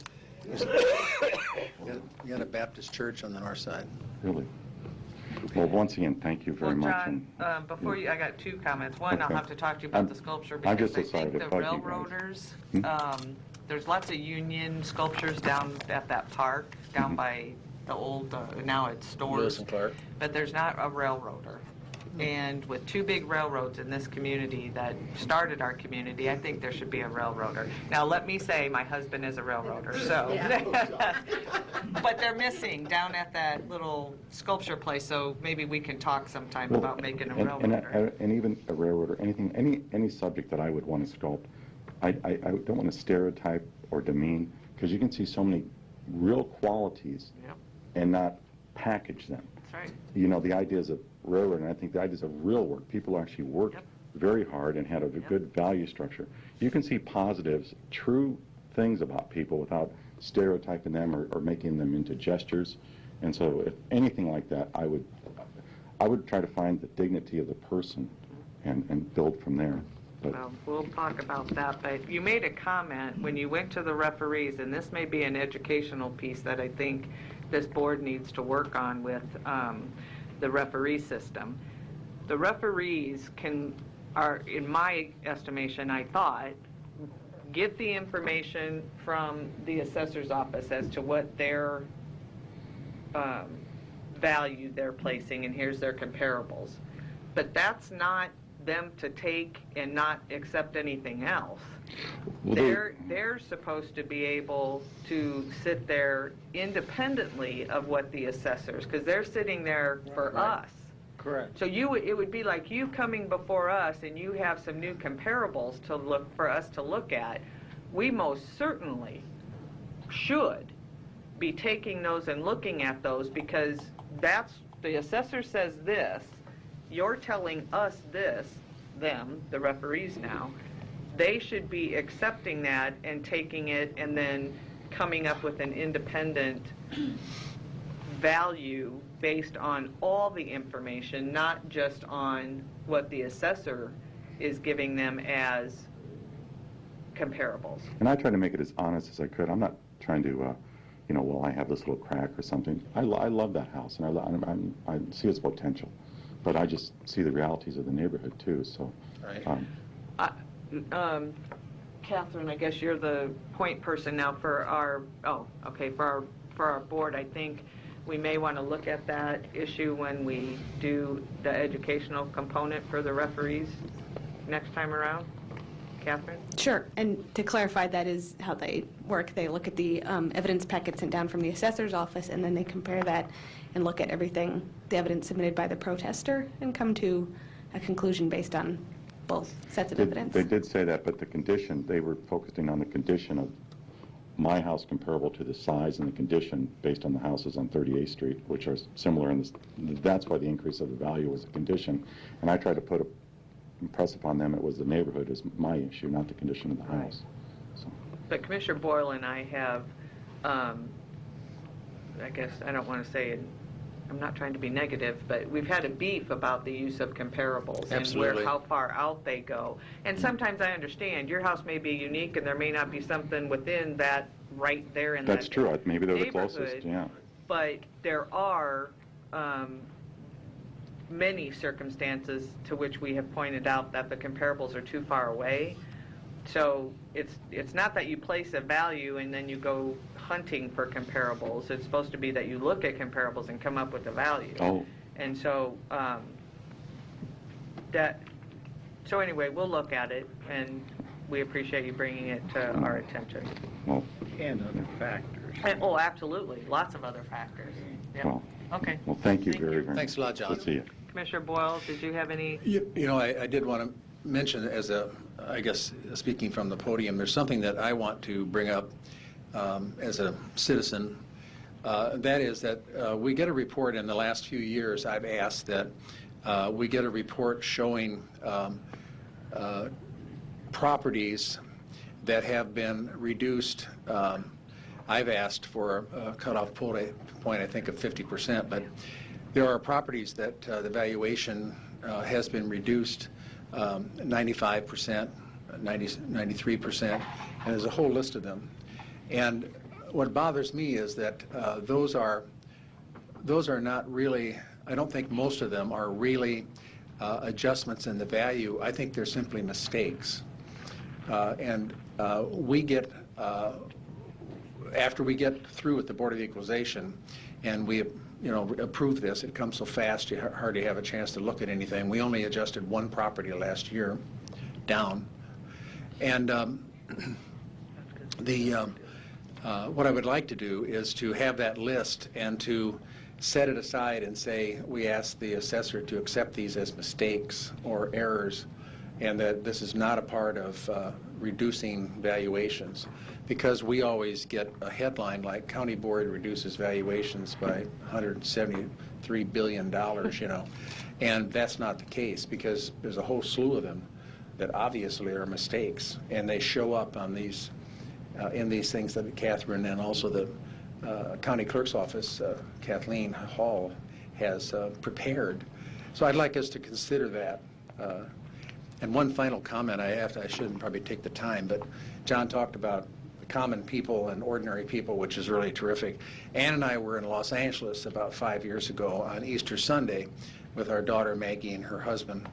And so I said, I'd like to go to the cathedral, the Our Lady of the Angels, the Los Angeles, the Archdiocese, the huge cube, as they call it, built downtown. So we went.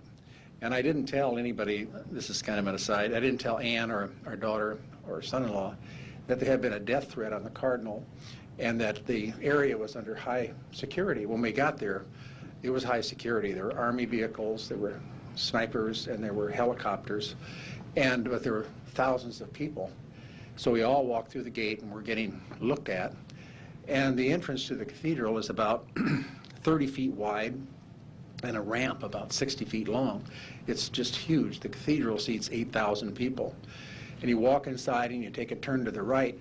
And what Ann noticed and pointed out was that on the walls, instead of saints, St. Peter, St. Paul, St. Buddy, there was a sculpture. It had to be 100 feet high, not a sculpture, but in the wall, a piece of work that was a kid with tennis shoes and a basketball.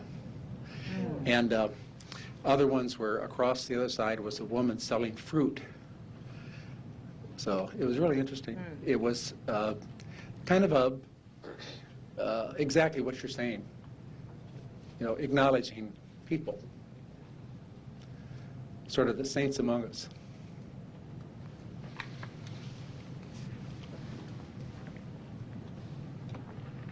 Okay.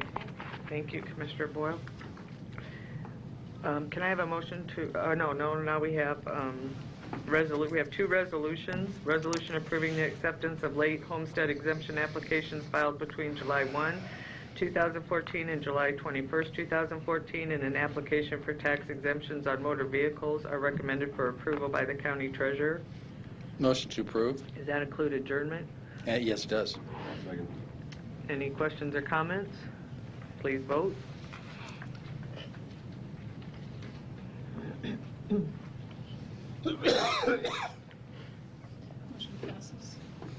We'll move to the agenda for the Douglas County Board of Commissioners. Roll call, please. Commissioner Boyle. Here. Commissioner Duda. Commissioner Kraft. Commissioner Morgan. Commissioner Rogers. Commissioner Tusha. Here. Madam Chair.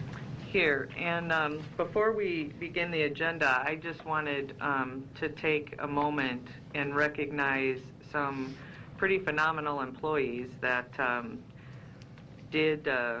rode across Iowa 480 miles in 7 days on bicycles, not motorcycles, bicycles. They'll never know they're missing. And those employees were Lee Legier, Jim Bojanski, Sherry Album, Karen Cole, Melvin Washington, Mark Swoboda, and Kevin Conlon. Now, I don't know about you guys, but I think that that is pretty darn awesome. And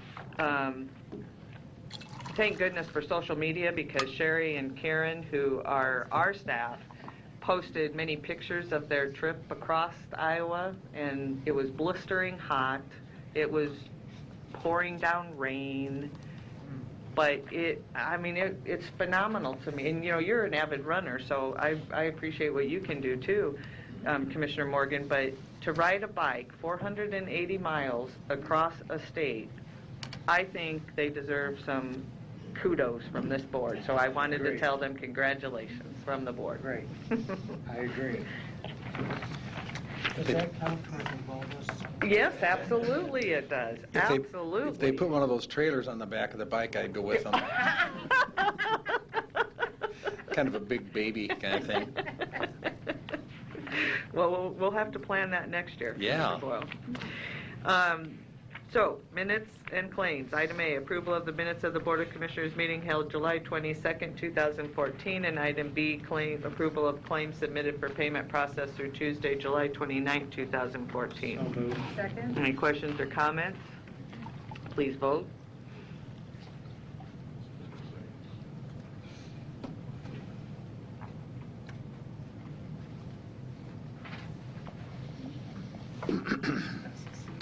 We do have we have the consent agenda, but Commissioner Duda is going to ask that we declare an emergency so that he can add an agenda item.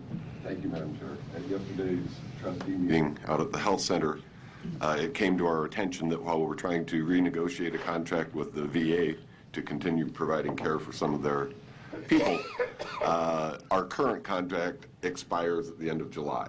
And with apologies, we should have had this on the agenda. It didn't get placed on the agenda. What we approved yesterday at the trustees meeting is a recommendation to the county board to approve a 90-day extension for the health center with the VA simply at the current rates while they try to renegotiate a new contract. Therefore, I would like to move that we declare an emergency for purposes of adding this item to our agenda today. Motion approved. Second. Please vote.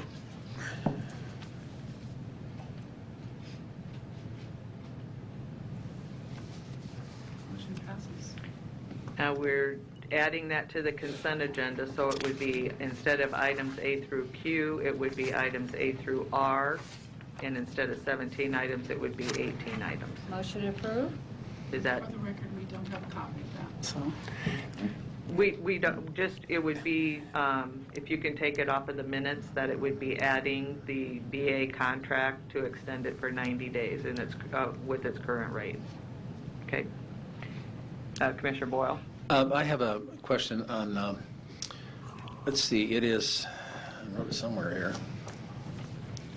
It's F1, it's on the software for the sheriff's office. On the agenda, it doesn't show that it's in the budget. Is the source of funds indicated from somewhere else? Can anyone answer that question? I can't. Just a second. Would they have taken it out of seized asset funds, I wondered, if it's for the sheriff's office? Possibly. Is Eric here? Eric Carlson? Commissioner Boyle? Right. I'm wondering if it could have come out of their seized asset fund. It should have. Would they need to come to us if it? Yeah, maybe. And was this approved by Diane, do you know? I'll tell you why I'm asking the question. At the criminal justice meetings where Omaha police are present, the county attorney and the sheriff, and corrections and all the people involved in criminal justice, the Omaha police have a system, and I did ask the deputy chief, Tom Wheeler, for some information. But the Omaha police have a evidence collecting system that's working really well, apparently, with the clerk of the district court to keep track of evidence. And this could be an error, but I know that there's something that the sheriff's office has that is not compatible, I believe. And I don't know if it's this or if it's some other function that the police currently have. And it's another case of getting our own program. The Chief Deputy Wheeler did tell me that there was some effort to do some combination with Sarpy County. So I just want to make sure we aren't, and I'm sorry to do this to the Sheriff's Office. I did raise those questions to them. It's not, I hope I'm not totally blindsiding them. But those answers, first of all, is it budgeted? Was it or not? And secondly, does this lead to another island of technology that we should be merging with the Omaha Police, or maybe bringing Sarpy? I'm not really sure what's going on, but it sounds like everybody's doing their own thing. Do you want to pull that and bring it back next week? Well, I hate to do that, but I suppose. Just Eric. Yeah, if I could. Eric Carlson, Douglas County Purchasing. Just to clarify, the vendor is a software company, but these particular items are external storage devices, so it's hardware. I don't know the use specifically for them, but these were bid out, and this was from an actual bid that purchasing published for the department, and then they chose this particular vendor as the lowest price. So I don't know in regards to the funding. That's all I can say at this point. Joe, do you have any idea if this is budgeted? It has to come out of their budget. Well, I mean, but it's not marked on there, and we've balked about these before. Well, I'm going, in the interest of just, because of all the work that's been done, and it's been let out to bid, I'll remove, I don't really have an objection, but I'll remove my hold on it, and let's just go ahead and approve it. What do you think? Well, am I wrong? May I? I kind of agree with you on possibly putting it on hold because of the fact that we did pass the resolution with .com, and everything needs to go through .com. So like you said, everybody doesn't go out and buy their own software or hardware. So I think this is something that should be, at least for, I don't know if it would hurt for a week to have it checked out, first of all, to find out how it's paid for, secondly, to see if it has gone approved through .com. Eric, do we know if Diane has been involved in this, or do we know that? I don't know right offhand, but I believe that she was involved in the writing of the specifications, but I can't. Can you come back to the podium, Eric? Oh, sorry. Yeah, I believe that she was involved in the specification writing for this particular bid. I wish you were here to speak directly to it, but, and again, from a funding perspective, certainly departments do have to have the money in their budget in order to put in a bid request in general, so. Well, and if I could, the other thing that's a little bit, well, it is bothersome also is the contract isn't in front of us. We don't have anything. We just got the bid sheet and a letter from the sheriff saying we accept it. You know, and we just had that meeting. We talked about contracts and showing that they went through the process. Yeah, this is just a purchase of a physical product. There's no contract specific. They're just buying these items. So the bid was just how much will you charge for this particular storage device? And so the bid acceptance is saying this is the best bid meeting my specifications for the price of, you know, whatever it's indicated there. So there's no contract specifically. So doesn't somebody have to sign something to buy this? No. Really? A purchase order is their commitment to purchase goods. We don't always have a written contract when we purchase products. Oh. So. Again, Commissioner Tusha? Again, but is this included with that resolution that we passed, whether hardware or software, or was it just the software packages and not hardware on that resolution we just currently passed? But I don't know if this is, these are storage devices, not That's hardware what or not software, Correct. right? So it's storage devices would be like a hard drive or some type of drive, exactly. I don't know the specific details, but these are our hardware. These are not software. So it wouldn't be some type of thing that would be in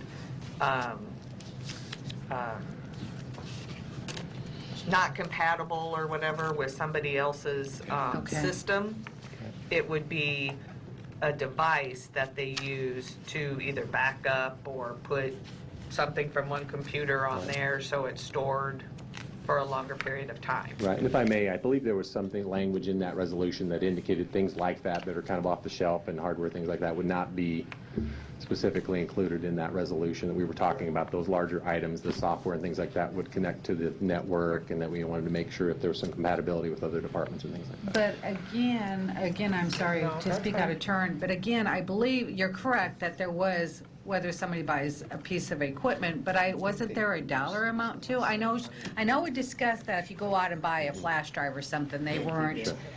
But I think there was when it comes to, something larger, I mean, they're looking at, $70,000, $71,000. I would think that would be included in that type of resolution. And I don't recall that answer. Sure. I don't either, honestly. I'd like to make. Oh, I'm sorry. Oh, I'm sorry. Can you put your light back on? I'd like to make a motion to lay this over for 1 week to find out two things. One is this budgeted, and from what budget? And the other is I'd like to have approval. I think these sort of purchases need to be cleared by .com and our representative. So I'd like to have her approval or comments about this. Okay. And I'd like to have that in the future on all these things rather than just popping up like this. So I'm sure the sheriff's office is listening, and I apologize for delaying this, but when this came on, I did have some questions that were not actually answered the way I liked them, because it sounded like, unless I think I asked some questions about the Omaha Police and whether these things were compatible, so maybe this is not even related to that. So, but it doesn't indicate what the budget is, and we don't have the .com's approval if we're supposed to. I believe we're supposed to. Okay. Commissioner Duda? Question to the motion, and I don't know who would know. The budget I'm not worried about because it has to come out of their budget. I mean, we're first month into the fiscal year. It will come out of their budget. Your other questions, though, I share some of your concerns, and my only question is there a downside to laying this over for a week? Is there anything time-sensitive in this contract that needs to be acted on this week? And I don't know if Eric or anybody could guide us on that. It's not really. Yeah, I don't have any information as to whether there's a time sensitivity with this or not. And your motion is a 1 week layover? Yes. Thank you. Commissioner Morgan? Did you second it? Yeah. Okay, I was going to second it, but the other thing I'd like to find out, and maybe Eric can follow up on it, or one of our people can, is could you use C's asset funds just because it's the first month of their budget? You know, if we can use 80,000 out of the couple million that's there, you know, it'd be my opinion that's what it's there for. Yep. And I'll,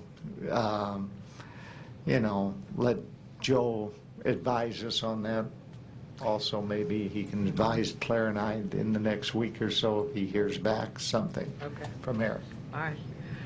So we're going to pull from the consent item F1.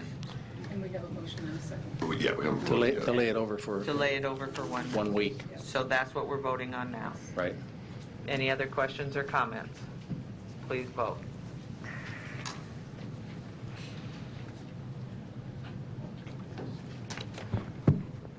Motion passes. Okay. Madam Chair, I see a motion by Commissioner Tusha to approve the consent agenda, but I did not hear a second. I thought There wasn't a second. Okay. I'll second. Oh, I thought there was. No. Oh, okay. Thank you. All right. Thank you. Madam Chair? Yes. On that layover, what I would like, first of all, is to indicate what budget it's coming from. And I know that, I mean, there's money in the budget, obviously, but the purpose of my concern is that this is a sort of item that needs to have been presented during the budget hearings. This is what we want to buy and all that sort of thing, and, you know, whatever. That's not present. But I do, and secondly, in addition to the budget question, I would like to be sure that that Diane does get a look at this and okay it. And the other thing I want to ask is just a point of order. Did we pass that resolution? Mm-hmm. Okay, thank you. It was So, on June 17th. okay. Thanks. So now we're back to the consent agenda minus F1, but including the declared emergency on the VA contract. Yes. Any other questions or comments? Please vote.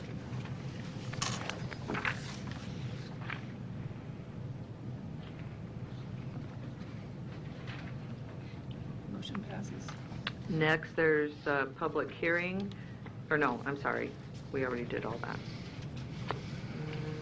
Now we do a recognition and proclamation, and we had a resolution that was drawn up for Matthew Markle, and I'll read that. Whereas it was with great sadness that the Douglas County Board of Commissioners learned the death of Matthew Matt Markle on June 18, 2014, at the age of 62. And whereas he is survived by his wife Dana, sons Nick Markle, Eric Markle, Brian Markle, Gage Rower, and Cale Rower, their spouses, and numerous nieces and nephews. Whereas Mr. Markle was an Omaha native who graduated from Creighton Prep and later from Creighton University. And whereas he was best known in Omaha for his work in the music and entertainment-related industries, having been at various times a concert radio station and venue promoter manager. And whereas in 1978, Mr. Markle purchased the Ranch Bowl Entertainment Center, formerly located at 72nd and Hickory Streets, and transformed the facility into a regionally renowned music venue. And whereas later in his career, Mr. Markle established the former K-Rock Radio, Omaha's first alternative rock station, which started broadcasting on FM 93.3 KQRC in 1991. And whereas this board recognizes that Mr. Markle contributed greatly to the people, tourism, and music communities of Omaha, and that his passing has caused great sadness to his family, friends, and to our residents. Now therefore be it resolved by this Board of County Commissioners, Douglas County, Nebraska, that this board hereby commemorates the contributions of Omaha resident Matthew D. Markle, and does hereby formally extend this board's sincerest sympathies to his families and friends, dated this 29th day of July, 2014. Motion approved. Second. And please vote.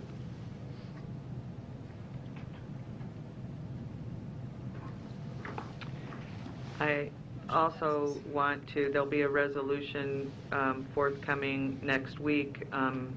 A lot of you will remember Dick Schocker, longtime CAO of the county, has passed as well. And so we will be recognizing that through resolution next week.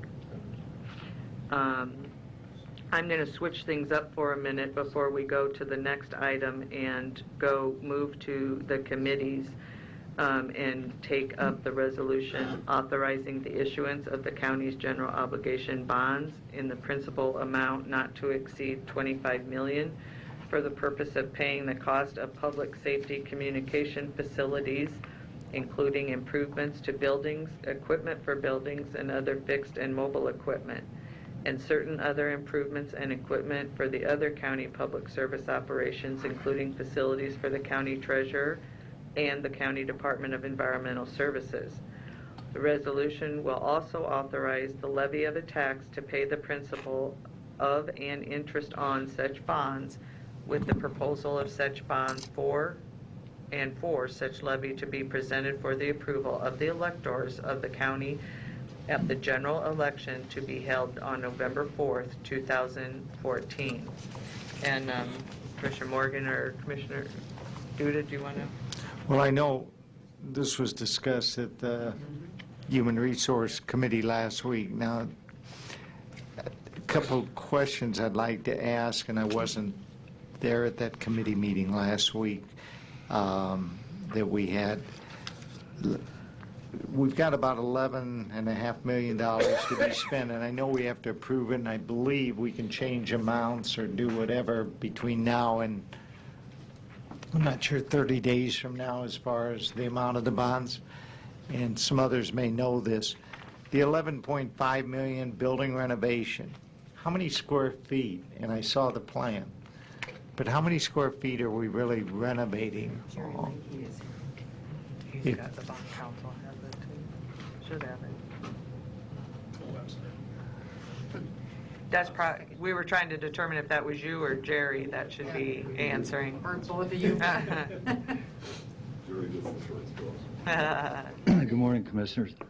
Jerry Leahy, Public Property. I didn't print this off, but I'm going to have to go to my little machine here. But and I have the printout, if that helps you in the plan. Well, no, I have that too, but this is a breakdown that I got yesterday to help you out a little bit. The emergency 911 square footage is 11,754 square feet. Treasurer, 6,962. Department of Motor Vehicles, 2,027 square feet. Environmental Services, 2,498 square feet. Shared spaces, conference rooms, etc., 3,278 square feet. Engineers, 1,000 square feet. Storage, 1,050 square feet. And mechanical, electrical, plumbing, 3,793 square feet.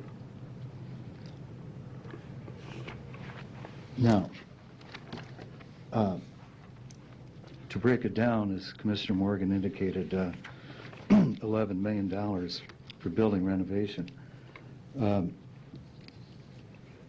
know, a good portion of this bond issue deals with the 911 communication systems that my understanding, and Mark Conray can help me out if needed, that this equipment is quite aged and parts are difficult to get, and therefore this bond issue discussion for public safety started about 4 years ago because of the equipment. So we're just now getting to this point, and we've had several committee meetings to discuss who else might go in there. And I might add, and Mark may also add, that the other portion of this renovation out there would be for the hopefully eventually merged Douglas Sarpy 911 Communication Center. So that's the driver of the project, and we've come up with this estimate through our architects.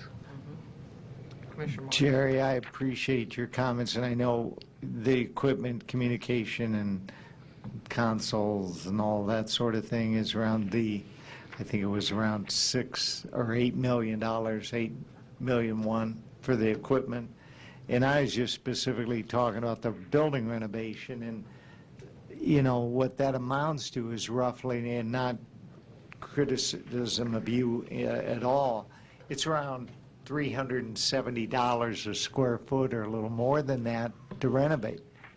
And I know that, you know, building new office buildings, and I'm talking about the kind of buildings on the Dodge Street corridor, you know, they're spending $220 a foot to build brand new buildings with elevators and all kinds of amenities in those buildings, plus underground parking and some things like that.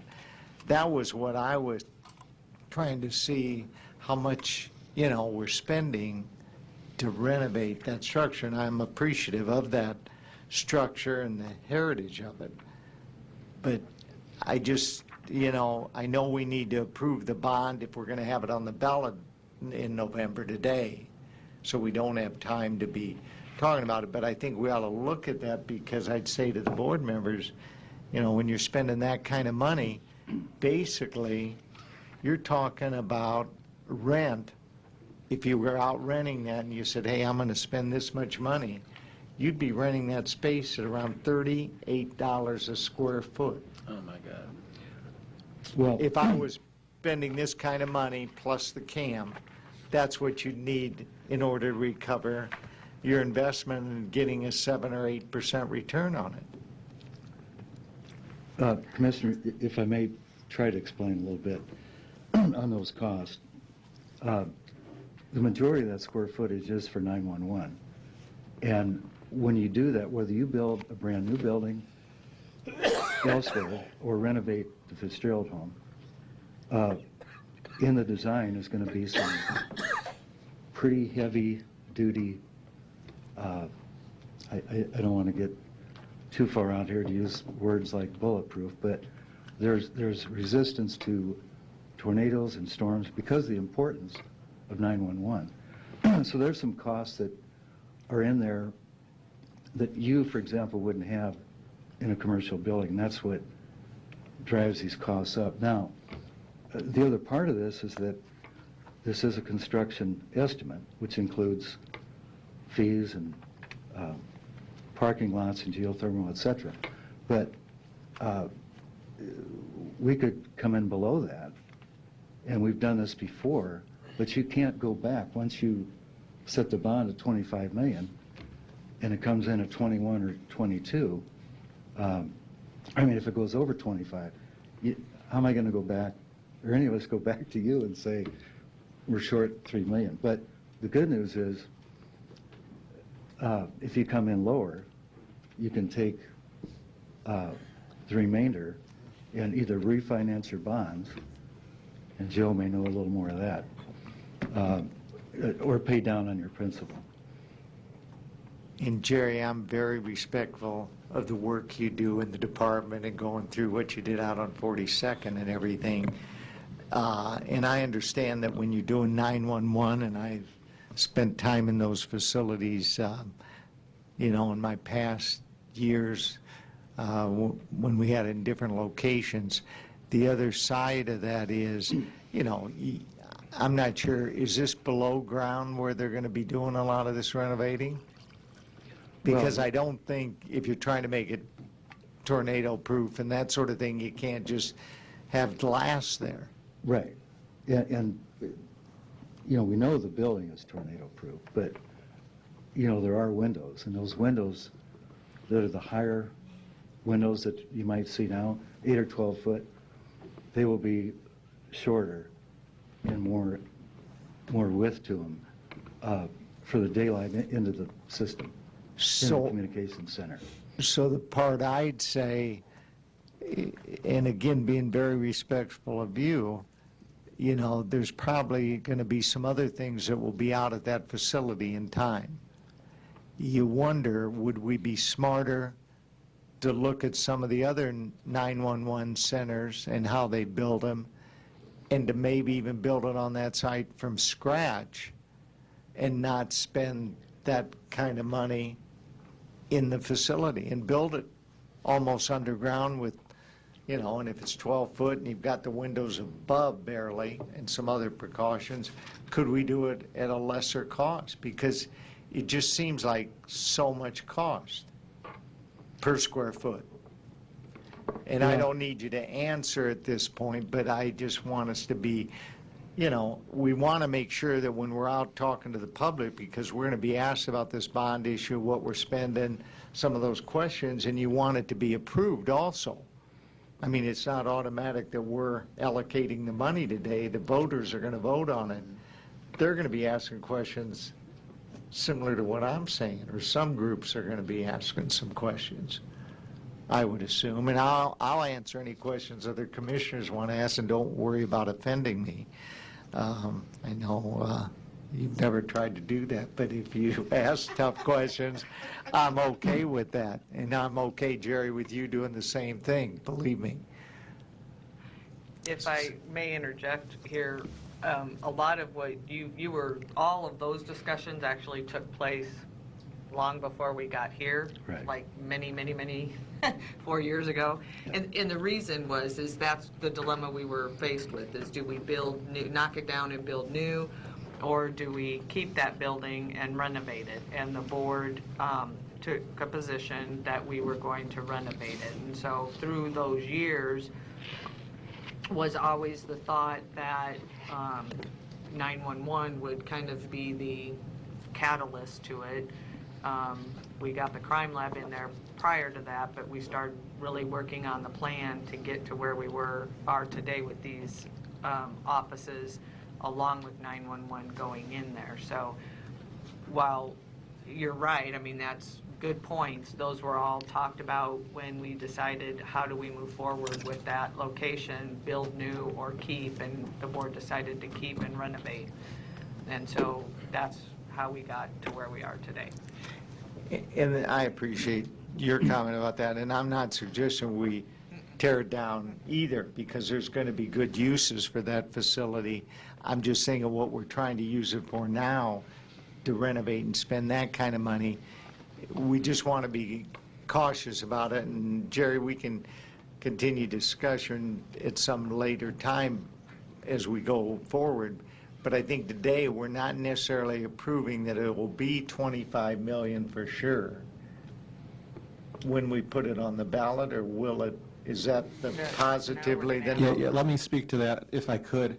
What we're and how the process will work. What we're asking for today is just to put a placeholder and make sure this can get on the ballot in November. As you know, you look at this, we have a window here, and if we don't do it this November, there's probably a good chance that it won't get back on the ballot for another 2 years in the next general election. And as we're all well aware, there's other bond issues coming to the ballot. There's looks like a significant issue from OPS. There's going to be a big streets initiative from the city of Omaha, plus some other local school districts, I think, will be coming. So we really want to get our place out on the ballot, given that there's a window here. And that's all we're trying to do today, and we're asking for authorization up to $25 million. But as part of the process, when we actually go to issue the bonds, we'll come again to the board with very specific dimensions and specifications when we have this all engineered and contracted, bids from general contractors, and be able to get into a lot of these issues you're talking about. But and again, that will come and be approved by the board. Right now, we're just trying to get our placeholder out on the ballot so that we have the flexibility to go ahead and proceed with something that's consistent with our long-term strategic plan about making this the third part of the overall county campus out on the 156th and Maple. And Joe, the other thing that you didn't say is the fact that if we do it now rather than 2 years from now, I think all of us know that there's a good likelihood that interest rates are going to be higher also. So that's a part of me that wants to see it go forward, but I just want to be sure we explore, all options. And I know that we have extra land there, and if there is something we can do in a better way, or Jerry does look at some other newer 911 centers that have been built in other states, and there's an option that we could build and save dollars and keep the building for other renovation, that I want to see us explore that possibly. I think another attraction during the investigation of building out, renovating out at the Fitz home on that campus is the fiber capacity that we already have at 911 and the sheriff's office. So this whole thing fits, especially if, and I just read what I read, but in principle, if Sarpy is considering a merged 911 center, you couldn't find a better place to put a regional center. No, I agree. And the things that you've pointed out, we've kind of been through it with architects and engineers, because we've, as Commissioner Borgeson said, probably 4 to 6 years we've had this discussion. But and I might say, just as a sideline comment on this project for Doug and Jeff, our bond issue is going to be much more presentable and sensible than others, unnamed. But I mean, it's public safety. Yes, there's other components in there, but you can't ignore 911 and the upgrades that's needed. And that's how we got to where we're at. Okay. Thanks, Jerry. Thank you. Joe, did you have anything else to add? Or was that what you wanted? No, that's really what I wanted to add. Thank you. Commissioner Tusha? Actually, this started almost 8 years ago because we started it right after I got into office. And, in PJ, with all due respect to you, again, as Marianne said, we've been through all this. When we initially looked at the Fitzgerald home, we looked at the cost of tearing it down compared the cost of building a new one. And I'm sorry I don't have the figures with me, but the cost of building and tearing it down and building a new one, I mean, it was astronomical compared to renovating the Thomas Fitzgerald home. Am I correct, Jerry? You are correct. Yeah, it was sizable. Then other elected officials and departments came to us and said, I want my own standalone building. Well, again, we decided with the Thomas Fitzgerald home to ask certain elected officials and department heads to move in there and not to continue to build on other buildings when we have this building already there. We had, one of them is the treasurer's office. There was many discussions about building his own building because he wanted to have a drive-through. Well, with the work of Jerry and Jeff and Allie Pointer, we made arrangements to be able to put the treasurer's office in this building, and they can put a drive-through in the Thomas Fitzgerald building. So that did help with the treasurer, making the decision and us making the decision on this. Also, when we do this, when we do put the treasurer out there, we will be eliminating lease payments at the 100, Jerry, what's the address on Maple? 108th and Maple. 108th and Maple, so we'll be saving that. And then Kent Holm from Environmental Services has been patiently waiting to move in there because he's now down on Menke Circle. And when we move him out there, we're going to go ahead and be able to put his building up for sale, so we'll have a cost there. And there's a couple of other elected officials and department heads that hopefully we can, be able to put in this building. We've also talked about putting the assessors, what am I thinking of? The gentleman, the appraisers, a possible satellite of appraisers out there. So there's, like I said, there's many other offices, but when it came right down to it, the cost savings of renovating the Thomas Fitzgerald home, even with geothermal, they're going to be putting geothermal in this, even with that, is still cheaper than building a new site on that same property. And this is, like I said, this started in January when I first got into office. So we've got books. And books and books and books and paperwork on all this. And just so I make it clear, I'm not suggesting tearing down that facility and building the 911 there. I was talking about the campus like you did with the sheriff's office. That's a new building that was built, I'm assuming, Back in some years ago. Before. It was.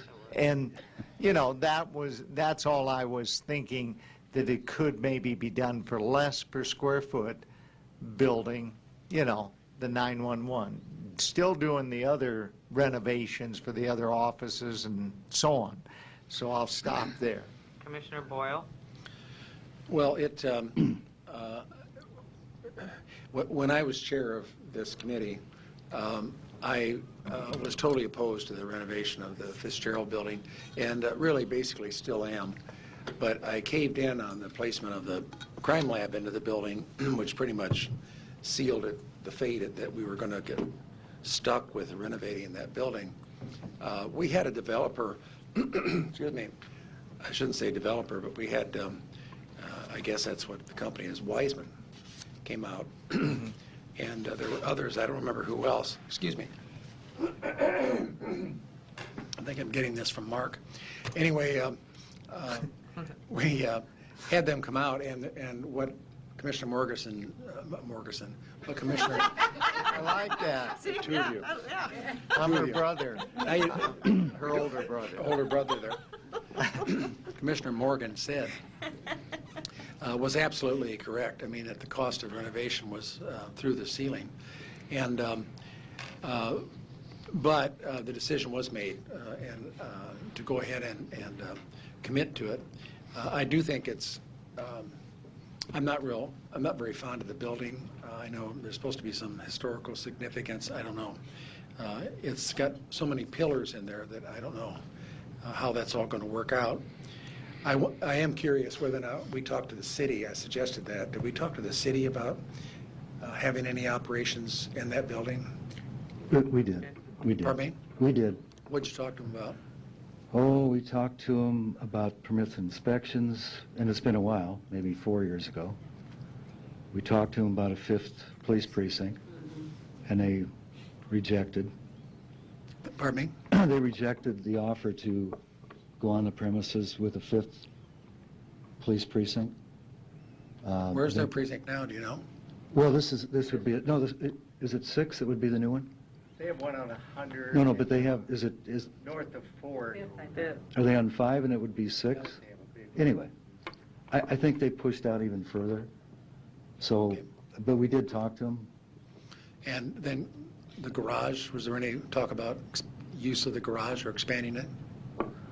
No, but I think if we were trying to use that as an enticement to come over, because we've got the fueling right there in the garages for the... Well, I think we really need to ramp that up, because I think it's ridiculous that they would not be interested. I can't believe it. It's astounding that they wouldn't be interested in trying to have some facilities in 156th Street when they're out in Elkhorn.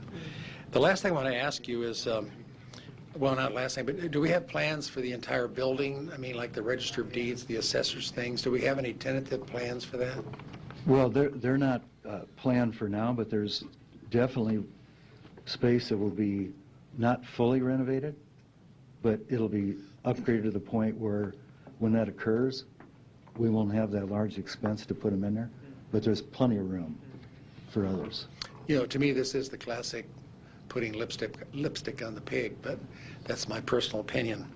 My final question is probably the most important one. Will this raise taxes? Yes. This But I'll defer to Joe, but yes, through the bond. Yeah, all bonds are funded through a levy, so if this were a $25 million issue, we would probably amortize it over 20 years. So I think it would add, and Jerry, remember the exact number I gave you when I was doing that? Was it about $1 million? Well, I know the annual was $1.5 million, I believe. About close to $1.5 million that would cost on average over the 20 years. But you have to remember at the same time we've been amortizing our existing debt over that time, so we are actually in very good shape as far as financial leverage goes. So it's certainly within the county's debt capacity to issue a bond of this magnitude. Well, but we're not replacing some bonds that are not phasing out, and this isn't just catching up and taking their place like so often happens. This is additional property taxes. Yes. And so what do you think this adds to the valuation of a $150,000 house? Are you able to compute that? yeah, I think Claire's right. Less than a penny, certainly less than a penny. Less than half a cent. Less than half a cent? Yeah, it's only a little over, at the most $1.5 million. So if the tax bill was, say, if their valuation, if it valued at $2,800, or let's say $280,000 on their taxes would go up 3 cents, 4 cents, 5 cents? No, we're talking the mill levy would go up a half a cent. Mill levy. Per $1,000 of valuation. Right. Okay, so how about in real money? Because you see that often when the city, or the county, or the city, or school district talking about doing these bond issues. Right. What kind of money are you talking, $10? So if you said $150,000. Right. Under 14? Well, he said $280,000. Well, I'm just bouncing all around here, some figure. Would be under $1,400. I'm sorry, under $14, I believe. Well, the difficulty is that the sewer use fee is going up huge amounts, and everybody, we kind of take our. This is not a time to be looking at this little thing and saying, oh, it's only going to go up so many, $14 a year on this house, because you got the sewer use fee going up, I don't know how much, a whole ton of money, and then you got the school district doing some stuff, almost all of them, then you got the city of Omaha on the streets. So pretty soon, all these things are piling on, and it's substantial. No PPD. OPPD, yeah. So I don't know. Pam asked me at the end of the meeting, the committee meeting, something like, Mike, are you okay with this? And I said yes, and I'm not sure that I really was. I mean, I've never been for remodeling this building. I think it really is a pig. It's just gone. Life is, we should acknowledge that it's a building whose time has come and gone. It shouldn't be remodeled, and particularly at the cost. And this is what the developer, the Wiseman, said years ago too, that the cost was out of the ballpark, and suggested more buildings looking like the sheriff's office, and possibly even if we had the assessor, that there'd be some advantage to having some real estate firms or title companies nearby. So I don't know. I still have reservations about it, and then with adding to the property tax burden really sours me on this. Maybe what we ought to do is scale this back and just do 911 and forget about the treasurer's office. Because I think eventually what's going to happen is that the treasurer's office is going to need to be scaled back. I just don't think we're going to have the money to pay for all the branches. I think the time's coming when that's a big target to have all those places. It has to be, just like I said last week or a couple weeks ago, I renewed my license plate off the internet. And I don't even know if it came from Omaha, or it was Lincoln, I think. So I don't know how that happened. But, there was a suggestion years ago that people who go to a branch office be charged extra money for the convenience of having a branch. And that went over really big. But I don't know. I do have reservations about it, and I'm not sure I'm going to vote for this, but I think we ought to seriously consider scaling it back to just the absolute necessity of 911. And I appreciate the fact that Sarpy County may merge with us, but it's a big may. And if it doesn't, what's the deal? We got all the other space. So I don't know. This is awfully speculative, and plus the cost at $370 a square foot is really high. So I don't know where I'm going to go with this, but I have a good feeling where I'm headed, a bad feeling. Commissioner Duda? Thank you. I don't want to add to the property tax burden, and again, for purely selfish reasons, if nothing else, taxes on the farm went up 20% again this year. I mean, they're killing me, and I don't want to be the one responsible for adding unnecessary expense to those tax rolls. However, one of my granddaddy's wonderfully wise sayings was, if you truly need something, you're going to pay for it whether you buy it or not. And I believe that's the situation here. I'm sorry that we don't have a more definitive merger with Sarpy County for 911. I think that would have perhaps made an easier sale for this to the public. Sarpy County is an interesting group to work with, and from all indications that I can see, they're never going to want to merge with us. They're afraid that we're going to take it over, and I mean, they might have people lose jobs. Well, it's hard to get more efficient without somebody losing a job, but they don't want to take that on. So I don't count as having them as a partner, and that's unfortunate. But we still have all these new regulations coming down on 911. We have to be increasing. I mean, we have to be enhancing this, and the opportunity to move other county offices out there to relieve some expenses elsewhere as we focus more on this, what I think is a strategy of the 3 campuses. And in time, we want to have virtually everything in one of these 3 campuses that we own. So while I don't want to take on unnecessary expense, I think this is an expense that can be justified. I think it's things we're going to pay for whether we put it in the bond issue or not. In the long term, these are going to cost us one way or the other. And I believe this is the best way to address these. Thank you. Joe?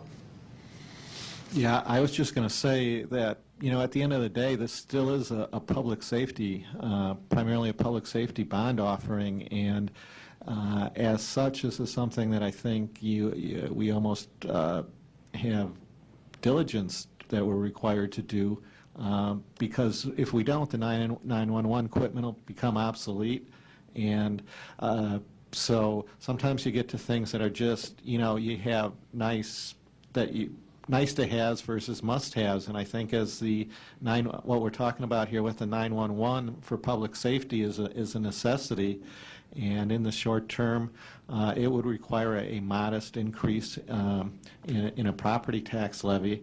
But at the same time, if you just did 911 by itself, we're going to piecemeal forever out there. We did one wing for the crime lab. Now we're going to do another part just for 911, and so then you'll have the building 2/3 remodeled. I mean, sometimes you should just gain the economies of scale, remodel the whole thing, and give ourselves some flexibility going down the line as we come into different space requirements, which we are going to have in the future. They seem to come up every year or two, and this is taking a longer-term perspective and giving us the flexibility to do the things that we really would like to do in our strategic plan. If I may interject with the Treasurer's Office as well, I agree with Commissioner Boyle that at some point the number of branch offices that we have will continue to, they are continuing to reduce. We don't have the downtown one anymore, but in his strategic plan, he actually has more reductions in place, but he wanted these, I think his term he used was super center, to be able to handle the increase of a branch reduction to a new branch. So I'm with Commissioner Duda too. Nobody wants to raise taxes, and I have been pretty adamant about that over the years I've been on this board. But there does come a time when, especially 911 issues come up, that we can't. They're too big. I mean, without a voter-approved bond, they're just too big to try to handle. I do still have on my rosy tinted glasses that SARPI will come aboard. We are continuing discussions about what the roadblocks are, what the issues are, so discussions have not ceased. I think that it will happen, and so I'm staying positive about that one. But I think, again, it's nobody wants to see their taxes raised, but I don't know any other way in order to get us from point A to point B other than kind of biting a bullet and doing it. And we've talked about it for, which Commissioner Tusher reminded us was 8 years. And is there ever a right time? I don't know the answer to that. I just know that it's come to the point where, especially with 911, we have to do something. And in order for us to accomplish long-term the other stuff, it seemed to put it all together at this point. So, again, it's going in front of the voters. I think the voters, we need to have a good plan to educate them and show them what we're trying to do. And I would hope that the full board supports it so that the voters will see that as well. Commissioner Boyle. Well, some things were said that are pretty interesting, the words that were used, and one of them was, Joe, you made a reference to a strategic plan. I know of no strategic plan for that building. No. I don't think there is one. I mean, people may have ideas about the assessors moving out there and so forth, but I don't know of any strategic plan for that building, and it would be helpful if there was one. And the appeal for public safety is, it's pretty sexy. It's about the sexiest thing you can say. We need it for public safety. It's not like we're building a bowling alley. We need a new bowling alley. It's public safety, and I agree with the need to do some things. But I think we need to get to basics. Commissioner Duda, I think you're correct. I don't think Sarpy County is ever coming, and I don't think we should build something that's going to sit vacant. I think what we ought to do is look at this plan again and build what's necessary and needed and we must have for 911, and forget about the treasurer's office and forget about all the other stuff until we have a real strategic plan. We need to hear from the treasurer, what are you planning to do? What are you closing? Are you closing? And how do you plan to handle, do you want a facility where license plates come in, which I think is ridiculous. The state ought to be issuing those plates themselves, but that's my opinion. But I think we ought to get back to the basics. What is it that 911 needs absolutely? And then put a price tag on that, and frankly, we might be able to budget for it. The other thing that I have suggested in the past and never had any luck with is the bankers that we just approved earlier in our agenda.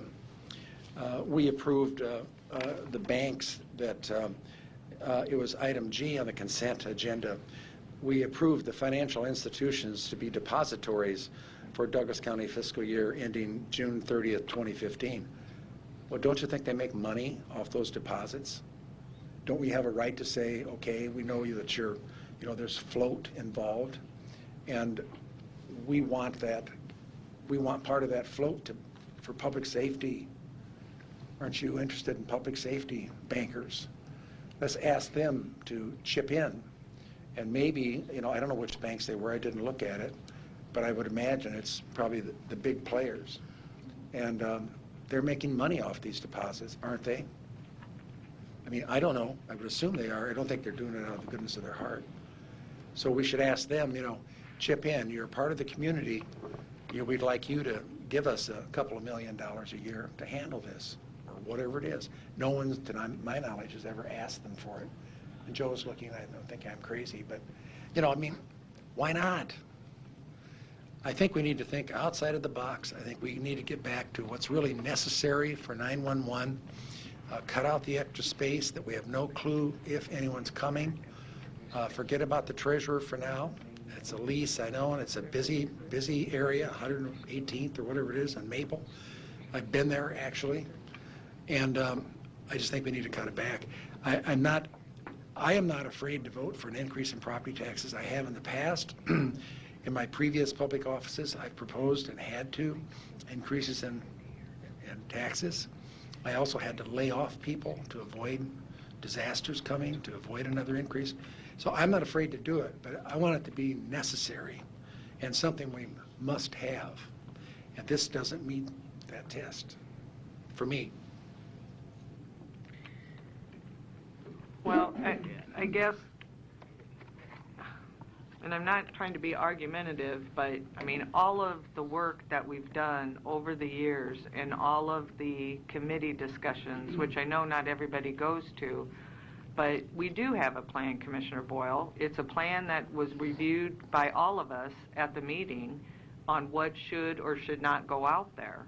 And that was revisited when we were going to pull the trigger, so to speak, to move this bond issue. And then the discussions really were trying to get what is most needed. To me, I think it's being proactive with 911 to be able to build a facility or a space in a facility that will hopefully take care of our needs and future needs, why we're doing it. And so, again, I mean, I know there's naysayers, but I still believe that there's a big chance that Sarpy will come aboard. And I'm going to do what I can to continue to work on that. But it's not like we just pulled this out of the sky yesterday to decide this is what it should be. I mean, there is a lot of work and discussion and conversation that has gone on over the years on this. And, you know, again, it was one of those things decided by this board that this year was the year that we decide to go forward with this bond issue.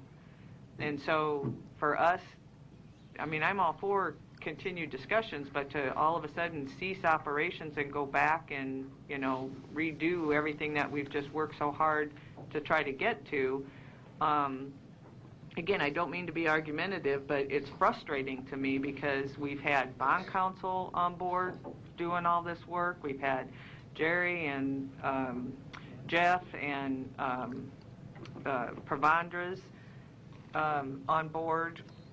Is that it? Yeah, El Pravandra. El Pravandra. And so, I mean, I just don't want this to come off like we're all of a sudden willy-nillying and, you know, hurry up and get this out there. There's been long, hard work on this subject.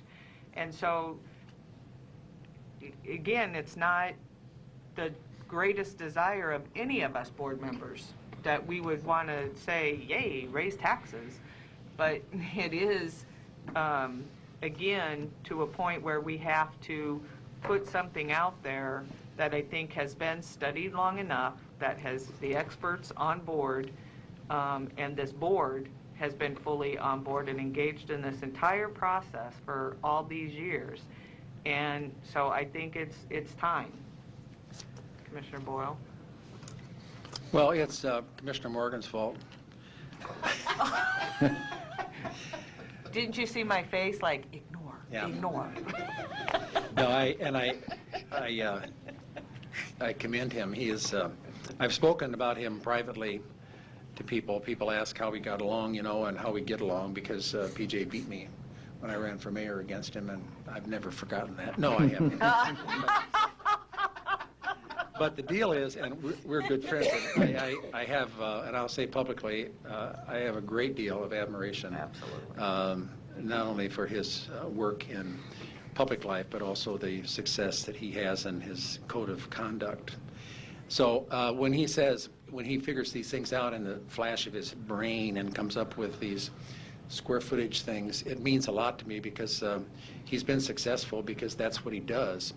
He wouldn't do this. he wouldn't do this if this was his own company. That says to me that this is probably a mistake. And so when I joked and said it's his fault, it really is, it's to his credit that he brings these figures to the forefront. Now, I understand, and I don't mean to at all diminish the effort. I have been opposed to this building from the beginning. I thought it should be torn down and that we should do something fresh and for less price, and that's what the developer said. I was on the wrong end of that vote, and that's the way it is. But I think when you hear these figures, you have to come to grips with it. And I don't, so I apologize to everyone who worked so hard. A lot of the meetings I couldn't attend, and I suspect Commissioner Morgan, I did it again, Commissioner Morgan missed some of these too because of his business. So, some of those things, and I guess I should have read those minutes more carefully. I'm not suggesting that we don't do something to improve 911's facilities, that we upgrade what we need to upgrade, that we have the best possible system available. I'm not saying that at all.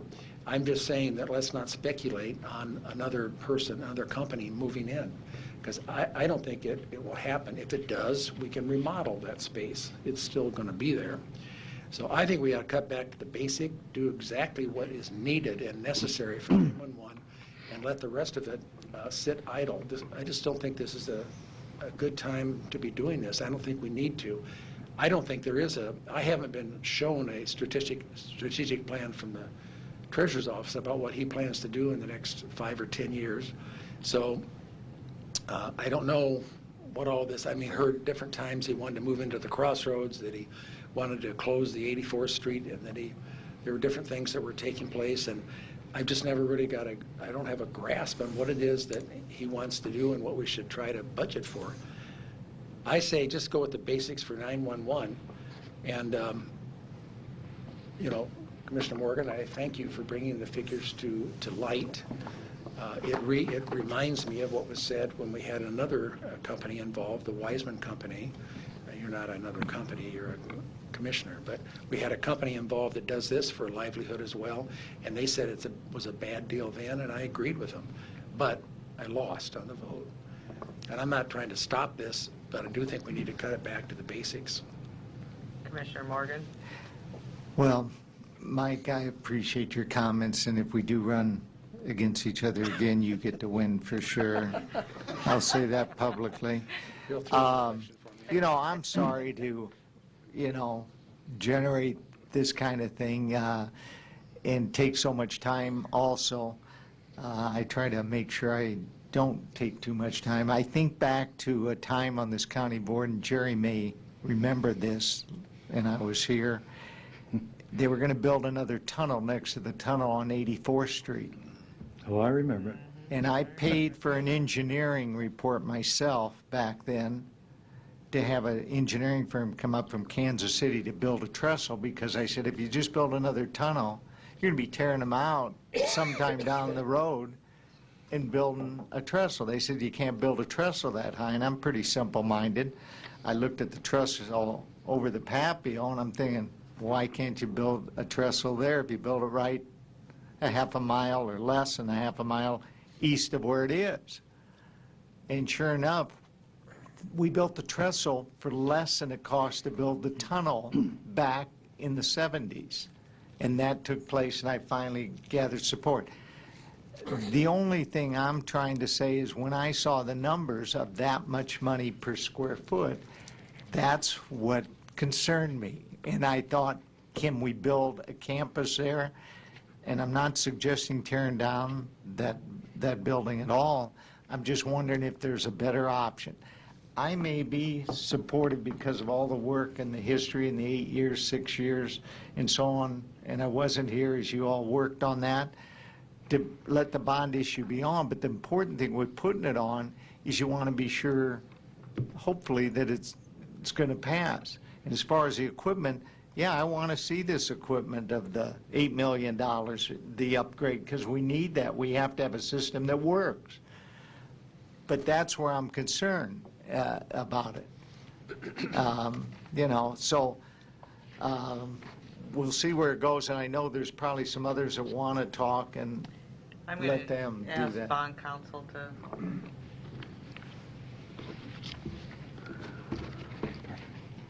Morning.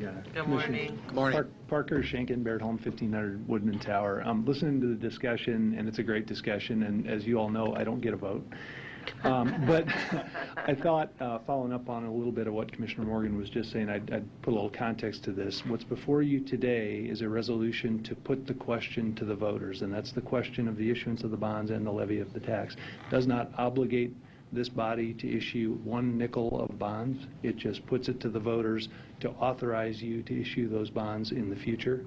And so, for example, if the board has further discussions and wants to adjust, costs and what they do within the context of the question, that number can go down in terms of the bonds that are actually issued and the taxes that actually end up going on the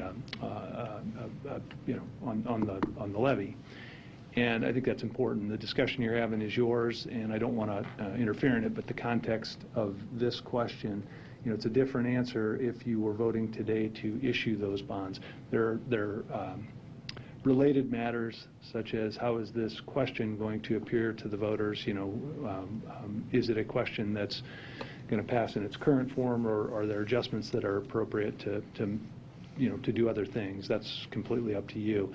But the context is this is just the action that puts that question before the voters. So. Thank you. That's helpful. Thanks, Commissioner Tusha.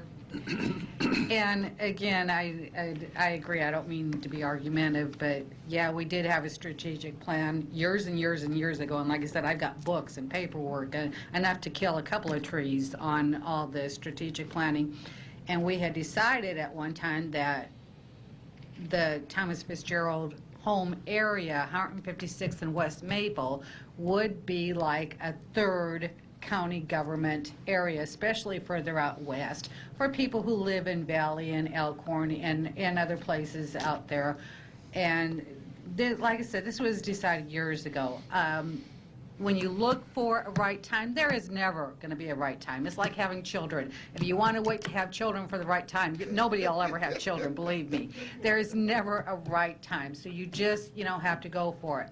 I have to, again, no argument with Claire, but I have to agree with Marianne. I've been in a couple of meetings with 911, and I think currently, today, they're not ready.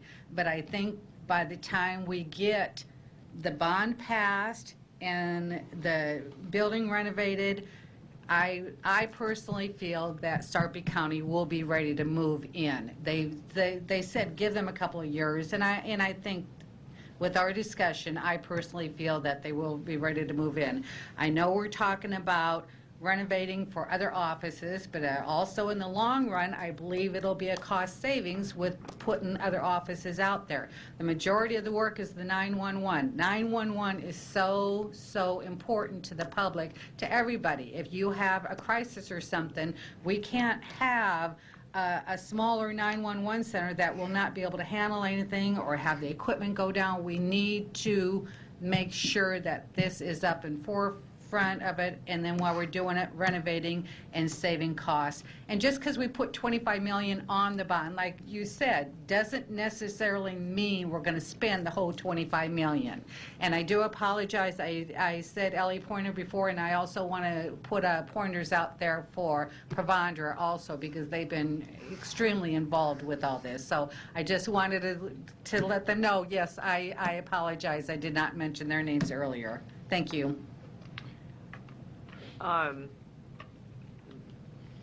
I guess, Commissioner Boyle, mostly to you and Commissioner Morgan, does that conversation that we just had, explanation from bond counsel, help in your support to move this forward? Because what I'm worried about is if this board doesn't even support it, that's not sending a good message to the taxpayer. So I'm trying to find a way to bring you along at the level so that you would support this moving forward.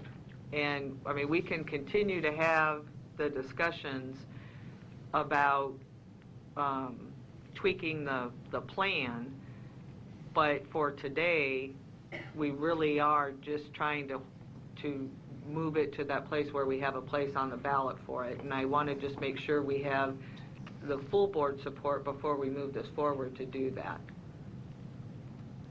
And to answer you, That's why I said because of the work and that it is going on, this today has to be, to allow it to be on there, that I may support it. I want to hear if others want to say some things. And I'd like to be involved in trying to look at what options. There isn't a building in Omaha that I know of where if you said I'll pay $30 a foot, an office building or whatever that's new, that you couldn't office in and sign a 10-year lease in at $30 a foot. And that 30 will go up.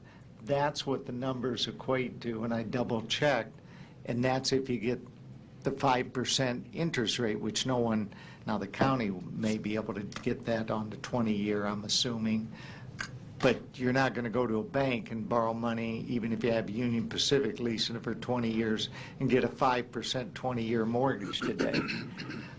You may get a 7-year at 4% or 5-year, but you're not going to get 5% for 20 years. I'm just wondering if there is a better option, if Wiseman, Vrana, or anyone else could come forward and say, hey, there's a better alternative. You can build it to your specs that's similar to what they've done, and I'm not picking on a place, St. Louis or Kansas City or Minneapolis, where they build a 911 center for less money per square foot, that you can do it for $200 a foot.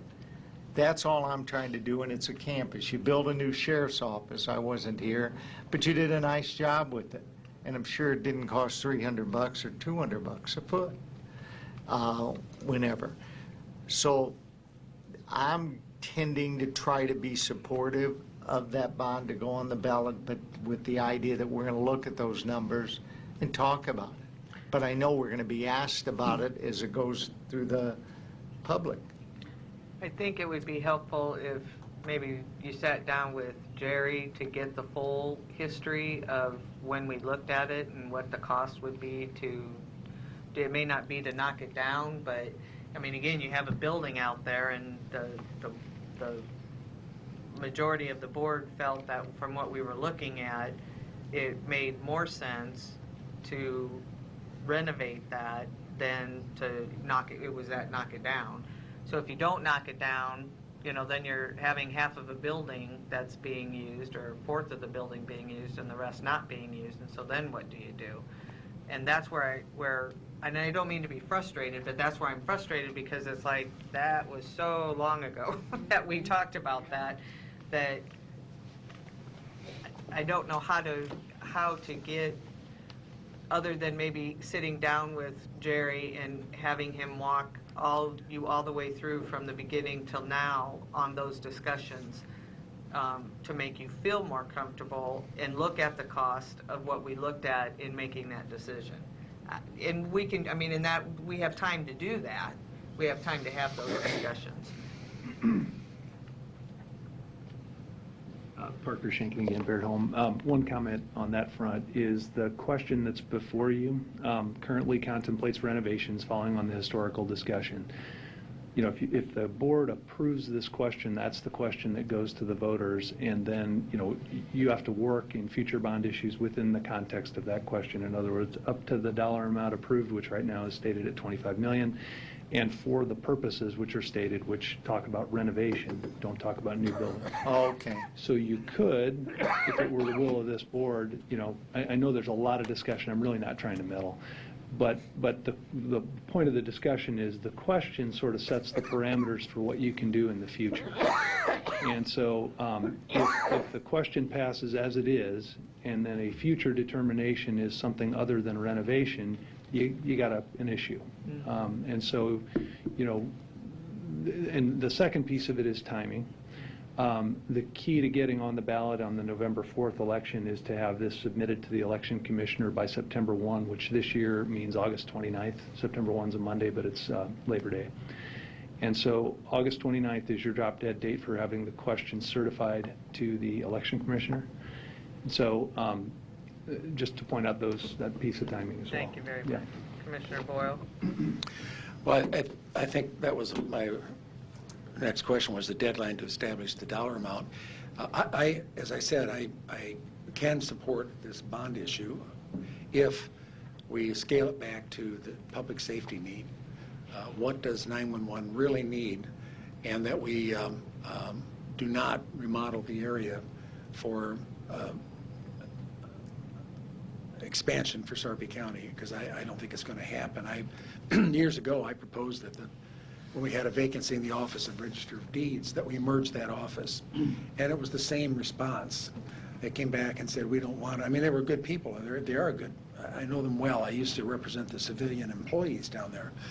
And so I knew the elected officials very well.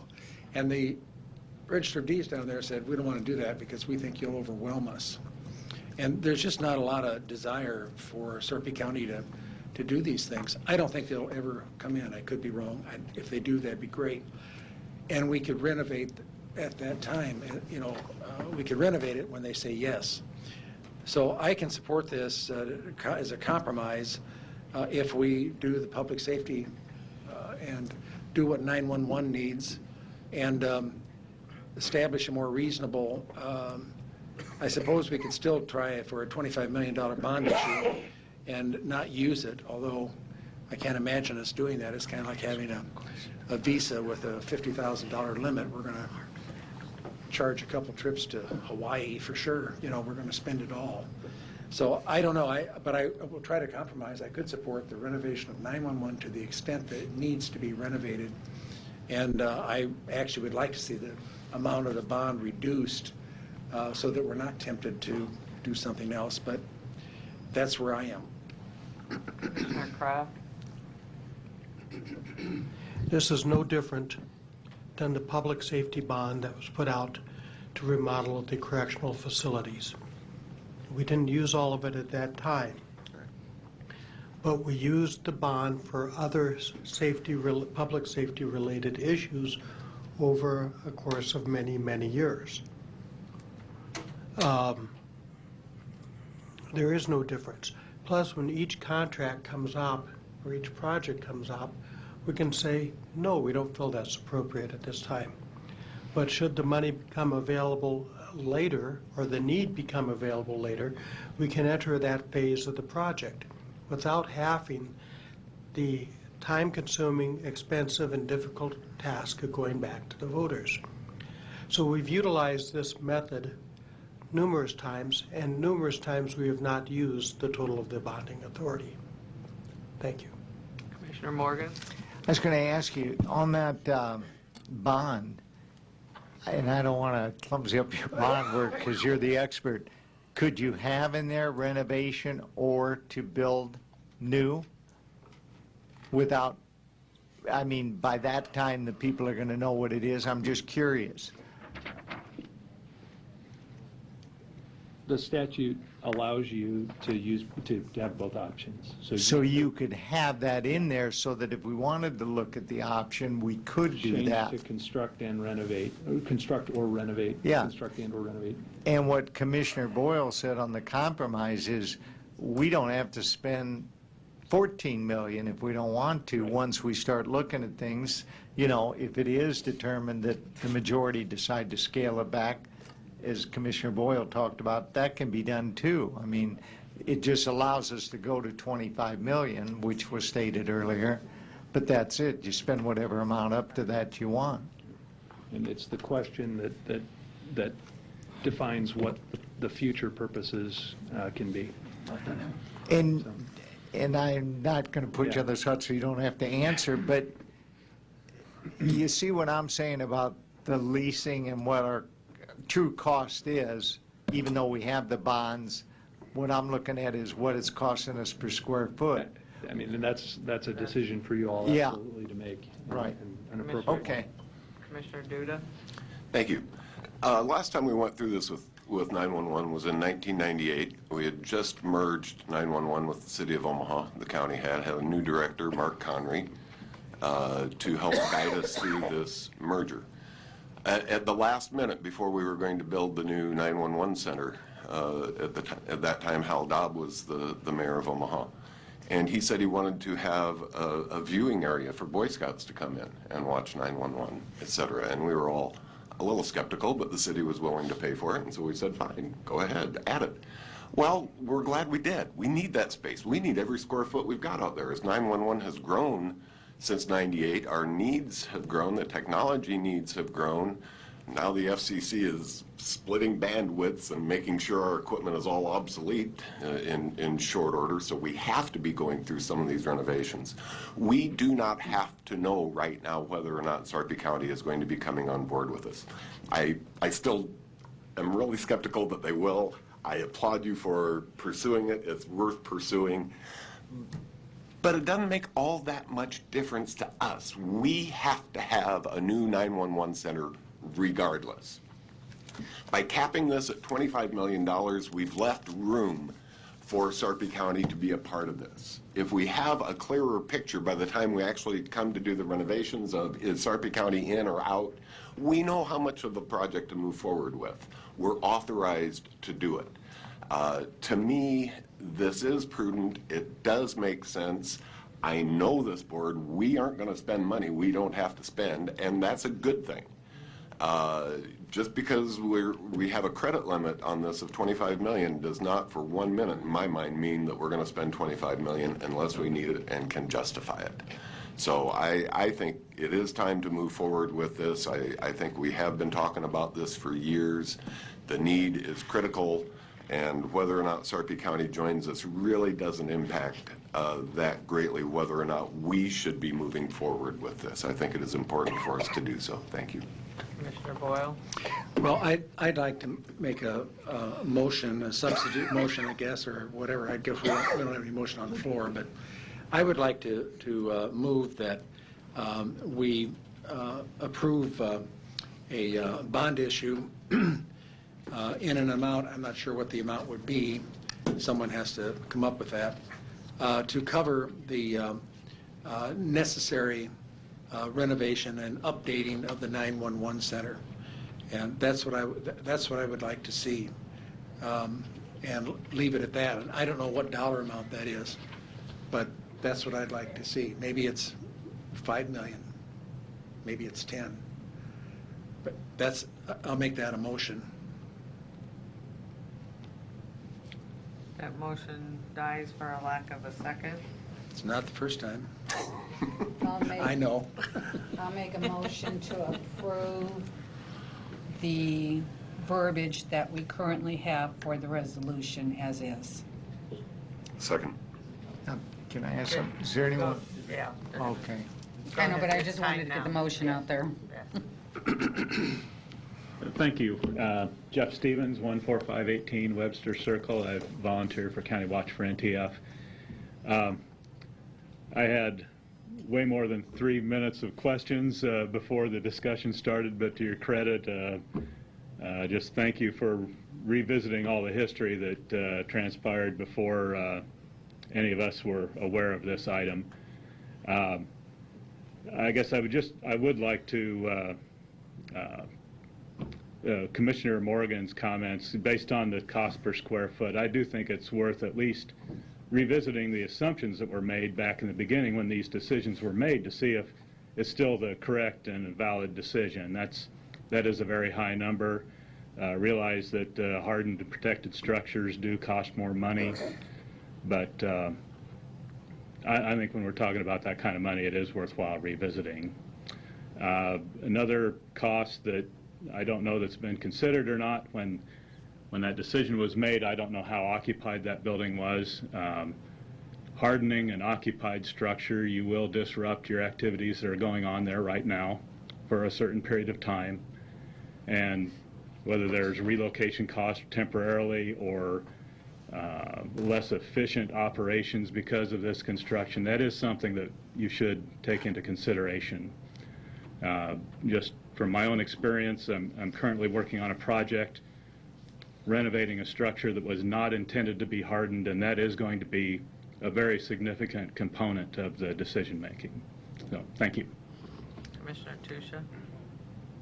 On your, and Jerry, you can correct me if I'm wrong, on your comment about the disruption of other offices. Currently, the only one that is out there is the CSI, and they're in their little own extension of the building. So even though we renovate, it will have no effect on the CSI crime unit currently out there. So when we renovate, the treasurer is still going to be at his location on Maple, and environmental services will still be at Menke Circles. So when we're through with that, that's when they'll move in. So we won't have any disruption of them or any other possibly elected officials or department heads that may consider moving out there. So there won't be any disruption in the currently with the CSI unit. Doug? Doug Kagan, 12320 William Street, representing Nebraska Taxpayers for Freedom. I just have some general comments and some questions also.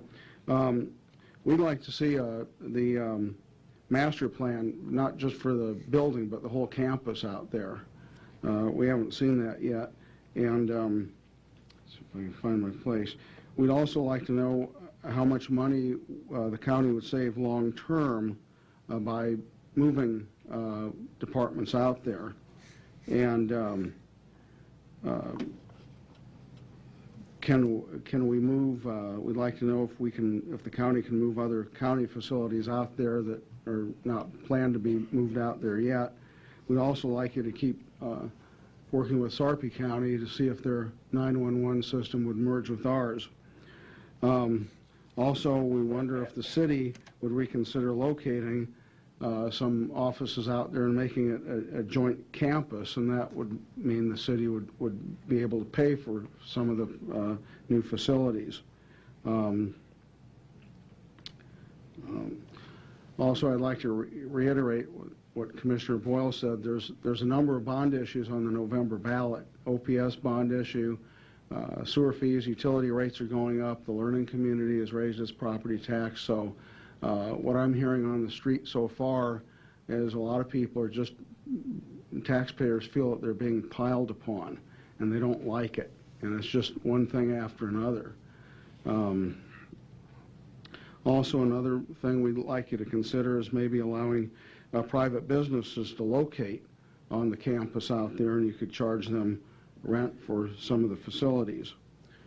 So these are things we'd like more information on before we either support or oppose the bond issue. Thanks, Doug. Commissioner Boyle?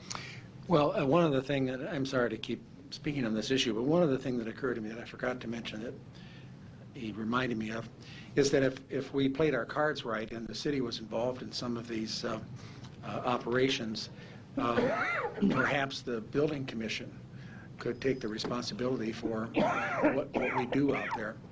And you know, I know at one time the city wanted to renovate the jail, and they asked the county attorney to have an office in the building, which would have triggered the building commission, not the city of Omaha's cost. I think we ought to seriously, I don't know how seriously, I don't know who spoke to the city, but I find it, I don't know where their facilities are out there, so I really cannot speculate, you know, where do the cruisers assemble that take care of Ralston? And what about, you know, the issue of that keeps coming back about the sheriff's office patrolling up to 120th Street, and you know, I mean, what effect does all this have? It doesn't seem like the strategic plan that should be there, or the long-range plan, is really public or tangible. So I don't know. I still, you know, I don't want to be voting no on this, but I'm just not convinced that this kind of cost per square foot makes a lot of sense. The things that were suggested 6 or 7 years ago when I was chair of that committee by the Wisemans and I think others, that build a building out front, have you know, the offices in there, have commercial space for title companies, the assessors out there. Much more attractive plan, it seems to me. That's just kind of where I am. I still have such reservations about the cost and what the long-range plan is for the use of that building. Commissioner Morgan? Well, I'm going to probably vote yes on this issue out of respect for all the work that's been done and where we are, and that we are up against the wall on doing it. Secondly, voting yes, I know that we need that equipment, have to have it. It isn't really an option at this point. I am going to try to spend some time and maybe at my own cost. I'll now visit with Jerry a little bit. I'll try to have a person look at some 911 centers to find out some of the cost, that kind of thing. And something comes to mind that shouldn't come to mind because it's apples and oranges. But, you know, we're talking about this being a $300 a foot thing. And you think about properties in Omaha like the One Pacific Apartments, valued at $44 a square foot with elevators, underground parking. And you kind of say to yourself, there's something missing there, because I don't think you could quite build that for $100 a foot, or maybe not even $200 a foot, which I have talked to Roger a few years ago, about a year ago, on looking at some of those values, and I had other ones that I presented to he and Mr. Goodwillie and visited with about that. But anyhow, we'll work at looking at making it the best we can together, and make sure that we have something that hopefully Doug and his people can support, because that's going to be important going forward. And I hope you give input as you look at other things to the commissioners that might be helpful to us, because we want to be sure we don't just approve it today, but that it gets voted on by the people in a positive way, especially with these other items on the ballot. And if we can cut it and make it less, then we should work at that. And I also assume that if we saw a different option, we have the right to put it on, but we could also not put it on at some later date if the majority decided not to have that bond issue, to pull it. Is that accurate? We don't have to issue the bond. Well, if the question, and again, Parker Schenken, if the question is how do you pull the issue if you vote today to put it on and then make a decision later that you don't want to put the question before the voters, you really want to get that done before that August 29th deadline, because that starts a series of things in motion. The election commissioner has publications to make, their newspaper publications and sample ballots and other things that happen. So you really, once the election occurs, again, to the point that's been repeated, there's no obligation to go forward and issue the bonds. But if you want to pull the question, that probably ought to happen in the next month. Okay, very good. Thanks. You bet. Okay. Commissioner Boyle? Well, Commissioner Morgan really said something that made a lot of sense to me, and so because of the need to renovate 911, in spite of my opposition to the other things, I'll be voting yes too, so that there'll be a unanimous vote, I assume, by the county board. And I think we will, as Commissioner Duda pointed out, use restraint in what actually is spent. So, and I do acknowledge the work that's been done. I don't mean to diminish that at all, because I know it's been done. So I think it's in the best interest of public safety to support this, because we do need those renovations at 911. So I'll be voting yes. Thank you. With that, there are no other comments from anyone or the public. There is a motion and a second. Hurry up and vote before Mike changes his mind. Please vote. Holding my nose.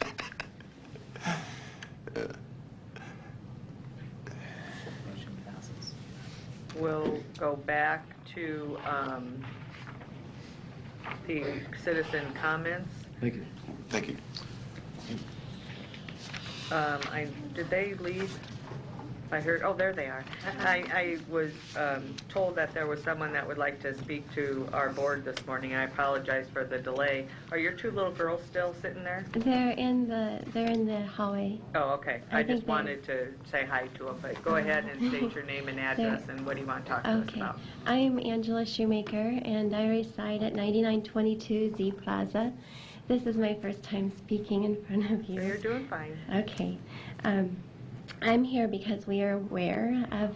Let me, since it's your first time, yes. And I want to be, there's a light system that we use, and each person is given 3 minutes. And I know this is your first time, so I am going to ask that we put that to 5, just to give her a little more time and relaxation. I don't know what you're going to talk to us about, but you look real nervous, and I'm trying to help you out here. Thank you. So go ahead. The screen a little or no? To see her? I am very little, yes. Can you, will that tilt forward? That's Can good, you like zoom in? that. There you go. Okay. Perfect, thank you. Um, Oh, yeah, you want to introduce your little girls? Okay, They've been this sitting is- so good. I'm so impressed at how well behaved you are. Can you stand up so you can see yourself on TV? This is Anna Shoemaker. This is her twin sister, Eva Shoemaker. Stand up, girl. Hi, girls. And how old are you? 7. 7? Well, you girls, I'm very impressed. You're very good girls. Thank you. We are aware of the GIL, or Guardian Ad Litem audit report, and I have read through the report. I am aware of this board's reception regarding the issue, so I wanted to speak with you today. Not only has this affected participants in juvenile court, but has far-reaching problems financially, crippling members in our community to include fathers, mothers, and affecting the well-being of our children in district court. I am not with the juvenile court, and my district court case was completed March 2014. The court-appointed GIL colluded with my abuser in the following examples. He refused to meet with the children in the duration of the case. He fired many therapists. We had 5 therapists in 10 months, of which two the children enjoyed. When I challenged the GAL to meet with our pediatrician, our District 66 principal, and teachers, and the children, he refused, but went a step further to retaliate by issuing his opinion, only his opinion, that after 10 years as a stay-at-home mother, that I would not be retaining custody. His opinions were objected to and rejected by the court of law. I researched ways to reduce conflict, but the GAL and court-appointed 5th therapist issued a non-fact-based report followed by an addendum. Once the report was published, my research was thwarted by them, creating more conflict. That passed within a month. After 5 years in district court trying to get safety for my family, I lost my expensive District 66 home to a financial black hole in the amount of $90,000 in legal fees, with a total loss of $290,000, leaving me bankrupt. I have met with others that face this similar situation with long-term negative financial effects associated with legal fees and the dysfunction of district court-appointed officials. We had no choice or control over as families. It's just not affecting myself or a few people. It's far-reaching and beyond juvenile court.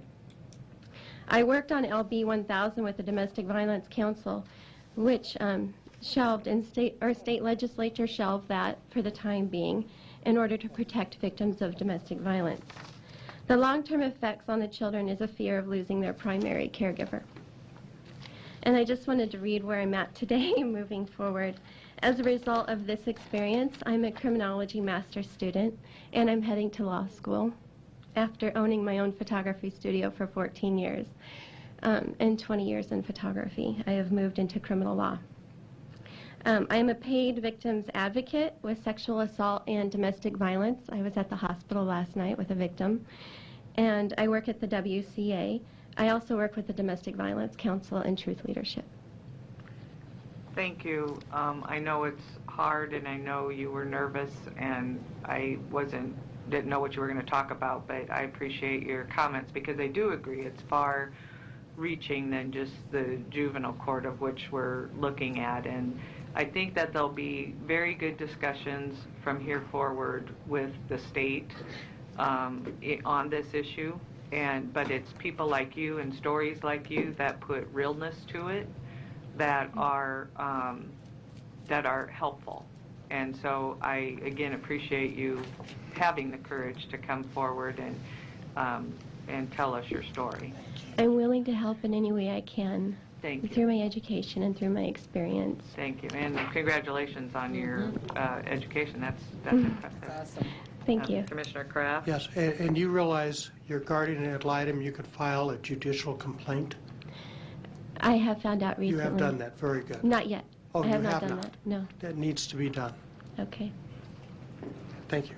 A judicial complaint? Yes. Okay. Again, thank you for coming forward. I really appreciate it. And again, thank you for the girls. You want to say anything? Thank you. They were just going to say how they really wanted to meet with the guardian ad litem, and he refused to meet with them, and they felt like they had no voice. Okay, thank you. So, All right, we'll move on to Finance Committee. We had the one item, but the other one was the budget report. Is that just as presented? Yes. Okay. Next committee is the Human Resources, and it's the weekly personnel report from Civil Service as presented. Is there any questions or comments on that? Weekly CAO report on staff assaults. Nothing to report. And then legislative issues. I will just update you all. The meeting, the interim study that will happen on the GAL, I did have a amazing conversation with Senator Campbell, and she's very active in pursuing the discussion of it, and we'll be hearing more once she gets her timelines and everything. She's read a whole bunch of stuff that's been presented to this board and other stuff, and so I'm very impressed with her background on the issue, and we'll move forward with that. So I'll keep you updated as that moves forward. The other two things was the conference call with Senator Avery and Senator Crawford on the unfunded mandates. That was truly refreshing conversation, I gotta say. Never have we had senators reach out to us to literally talk through what things mean. So Commissioner Boyle brings up all the time how the county attorney has to pay a court fee, you know, when he files a charge, and they were kind of amazed that once, you know, you put it into that context of how the domino effect, they were very open and honest and asked a lot of questions, and all of the stuff you all told me to talk about, we talked about every single one of them.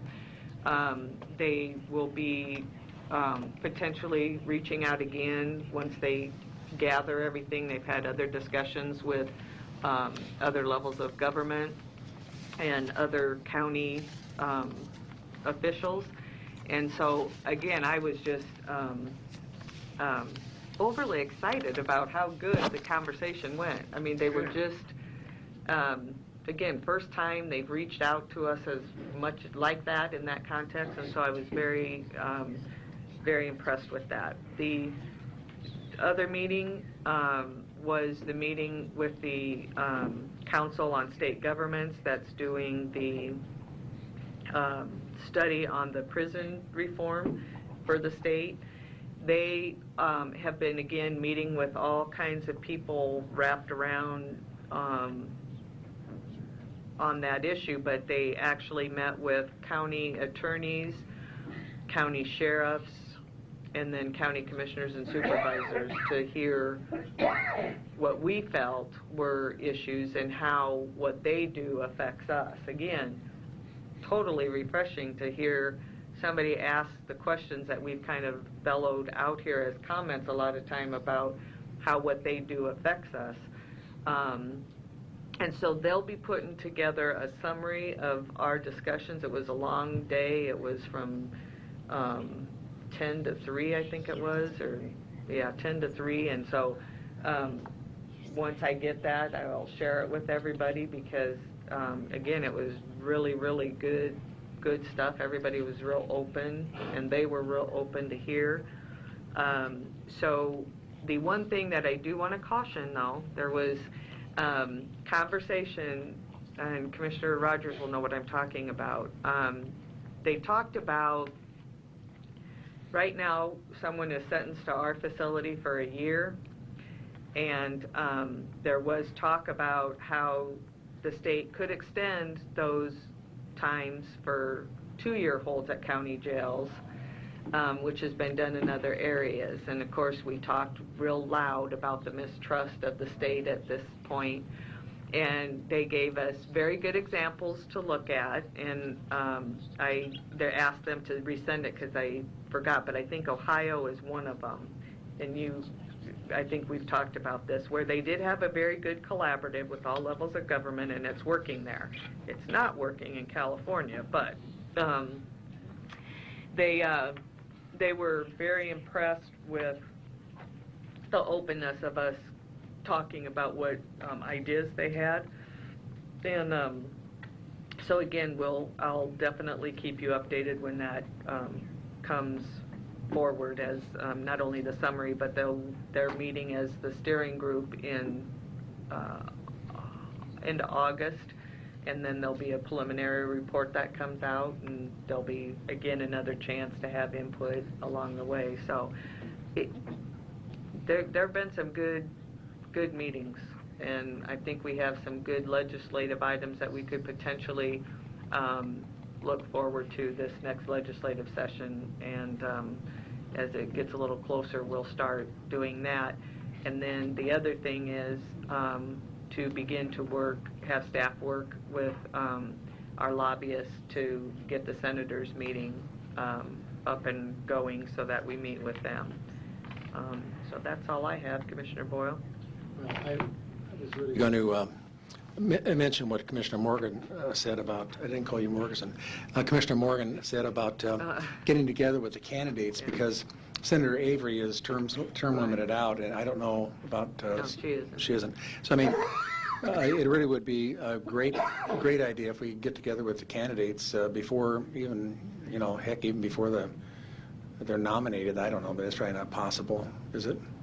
But well, they've been nominated before they're elected. Right. I really think it'd be great, because it'll be starting all over again. About how the unfunded mandates come down, and things they do cost us so much money. Mm-hmm. Yeah, and we'll maybe Marcos does our legislative stuff, start working with Kelly's and getting a date set. That'd be good. Agenda set, and we'll start with having Karen maybe send out what our schedules are, so that we can all be there. Can NACO do some of this too? Because we don't need to go to Ogallala to talk to people. NACO has. I mean, as far as Larry Dix goes, he's had the conversations with the candidates, but there's never been a group that's gone. He's gone out and met with them. I was thinking more our candidates for this area. I sure hope we're speaking about the same things. Yes, well, the interesting thing is when you brought up the comment a couple of weeks ago when we talked about, when you talked about the unfunded mandates, and you said that there's such a difference, we don't know how we're going to come up with one that's statewide. That actually was talked about very much. And so while they have the issue that we have, it's not on the level that we have on certain things. But then you can turn that around, and their issue is really huge out there, but it's not so much on us.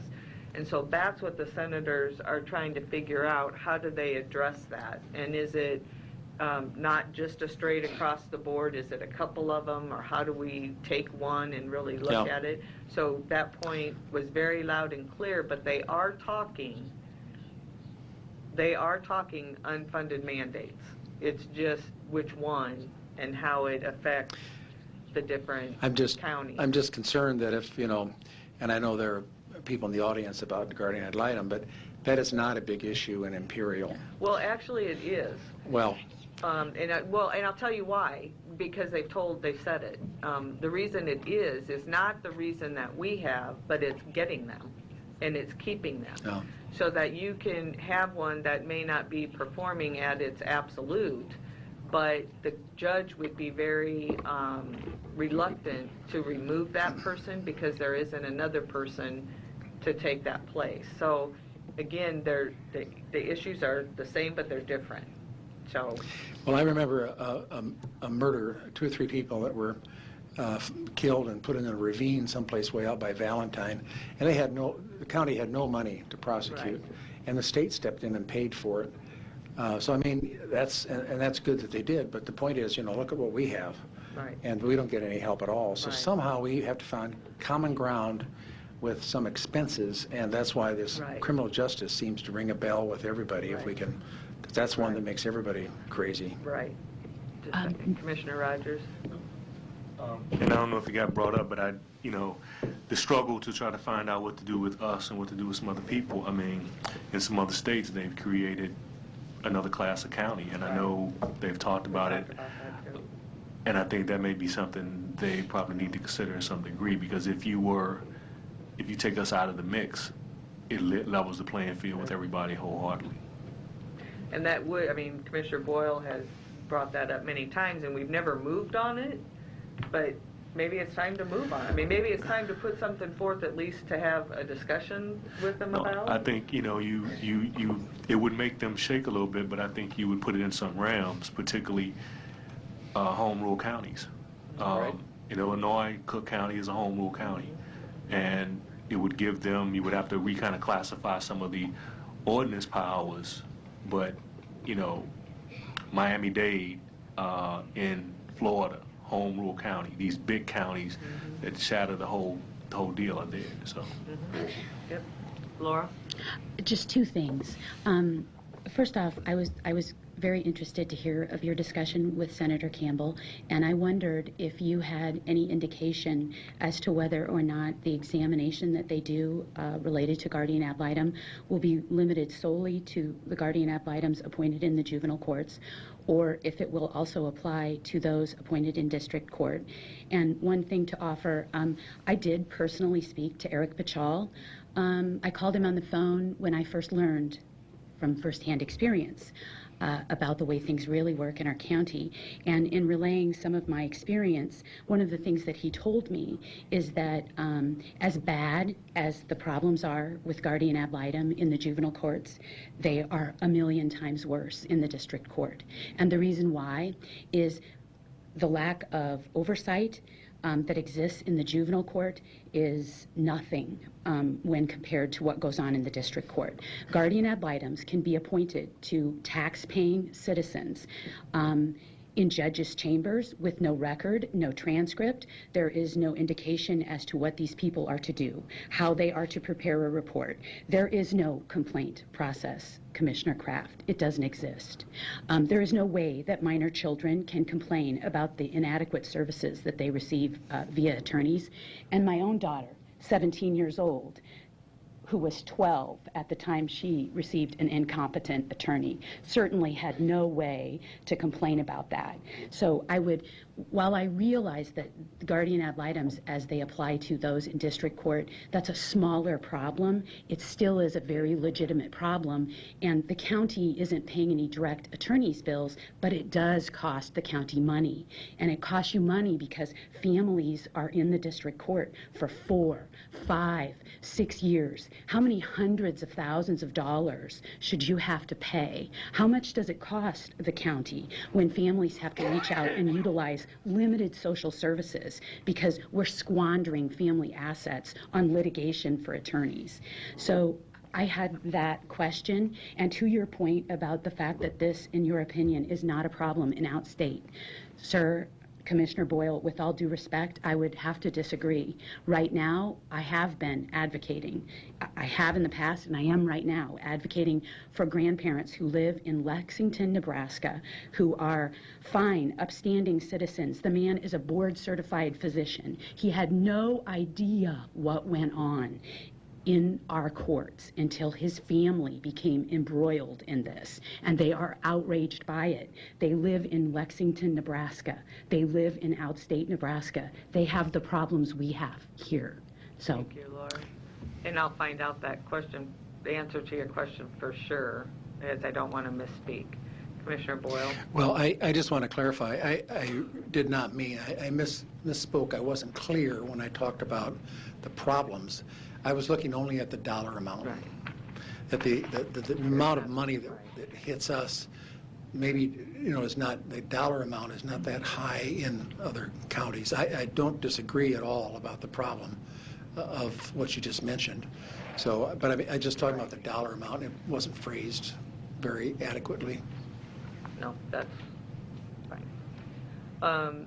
So with that, we do no executive session, and the HR committee has been canceled because the individuals that were here to represent had to catch flights. So we'll reschedule that as soon as possible because that issue is a really important issue as well for this board. So I'll get that rescheduled as soon as possible.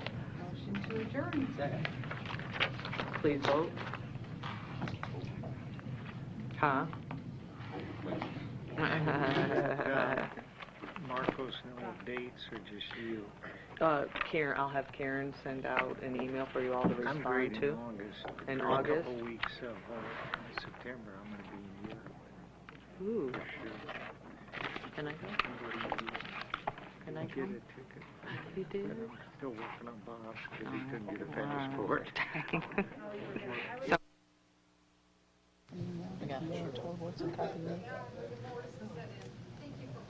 I'm sorry? I said we got it. Something about All right.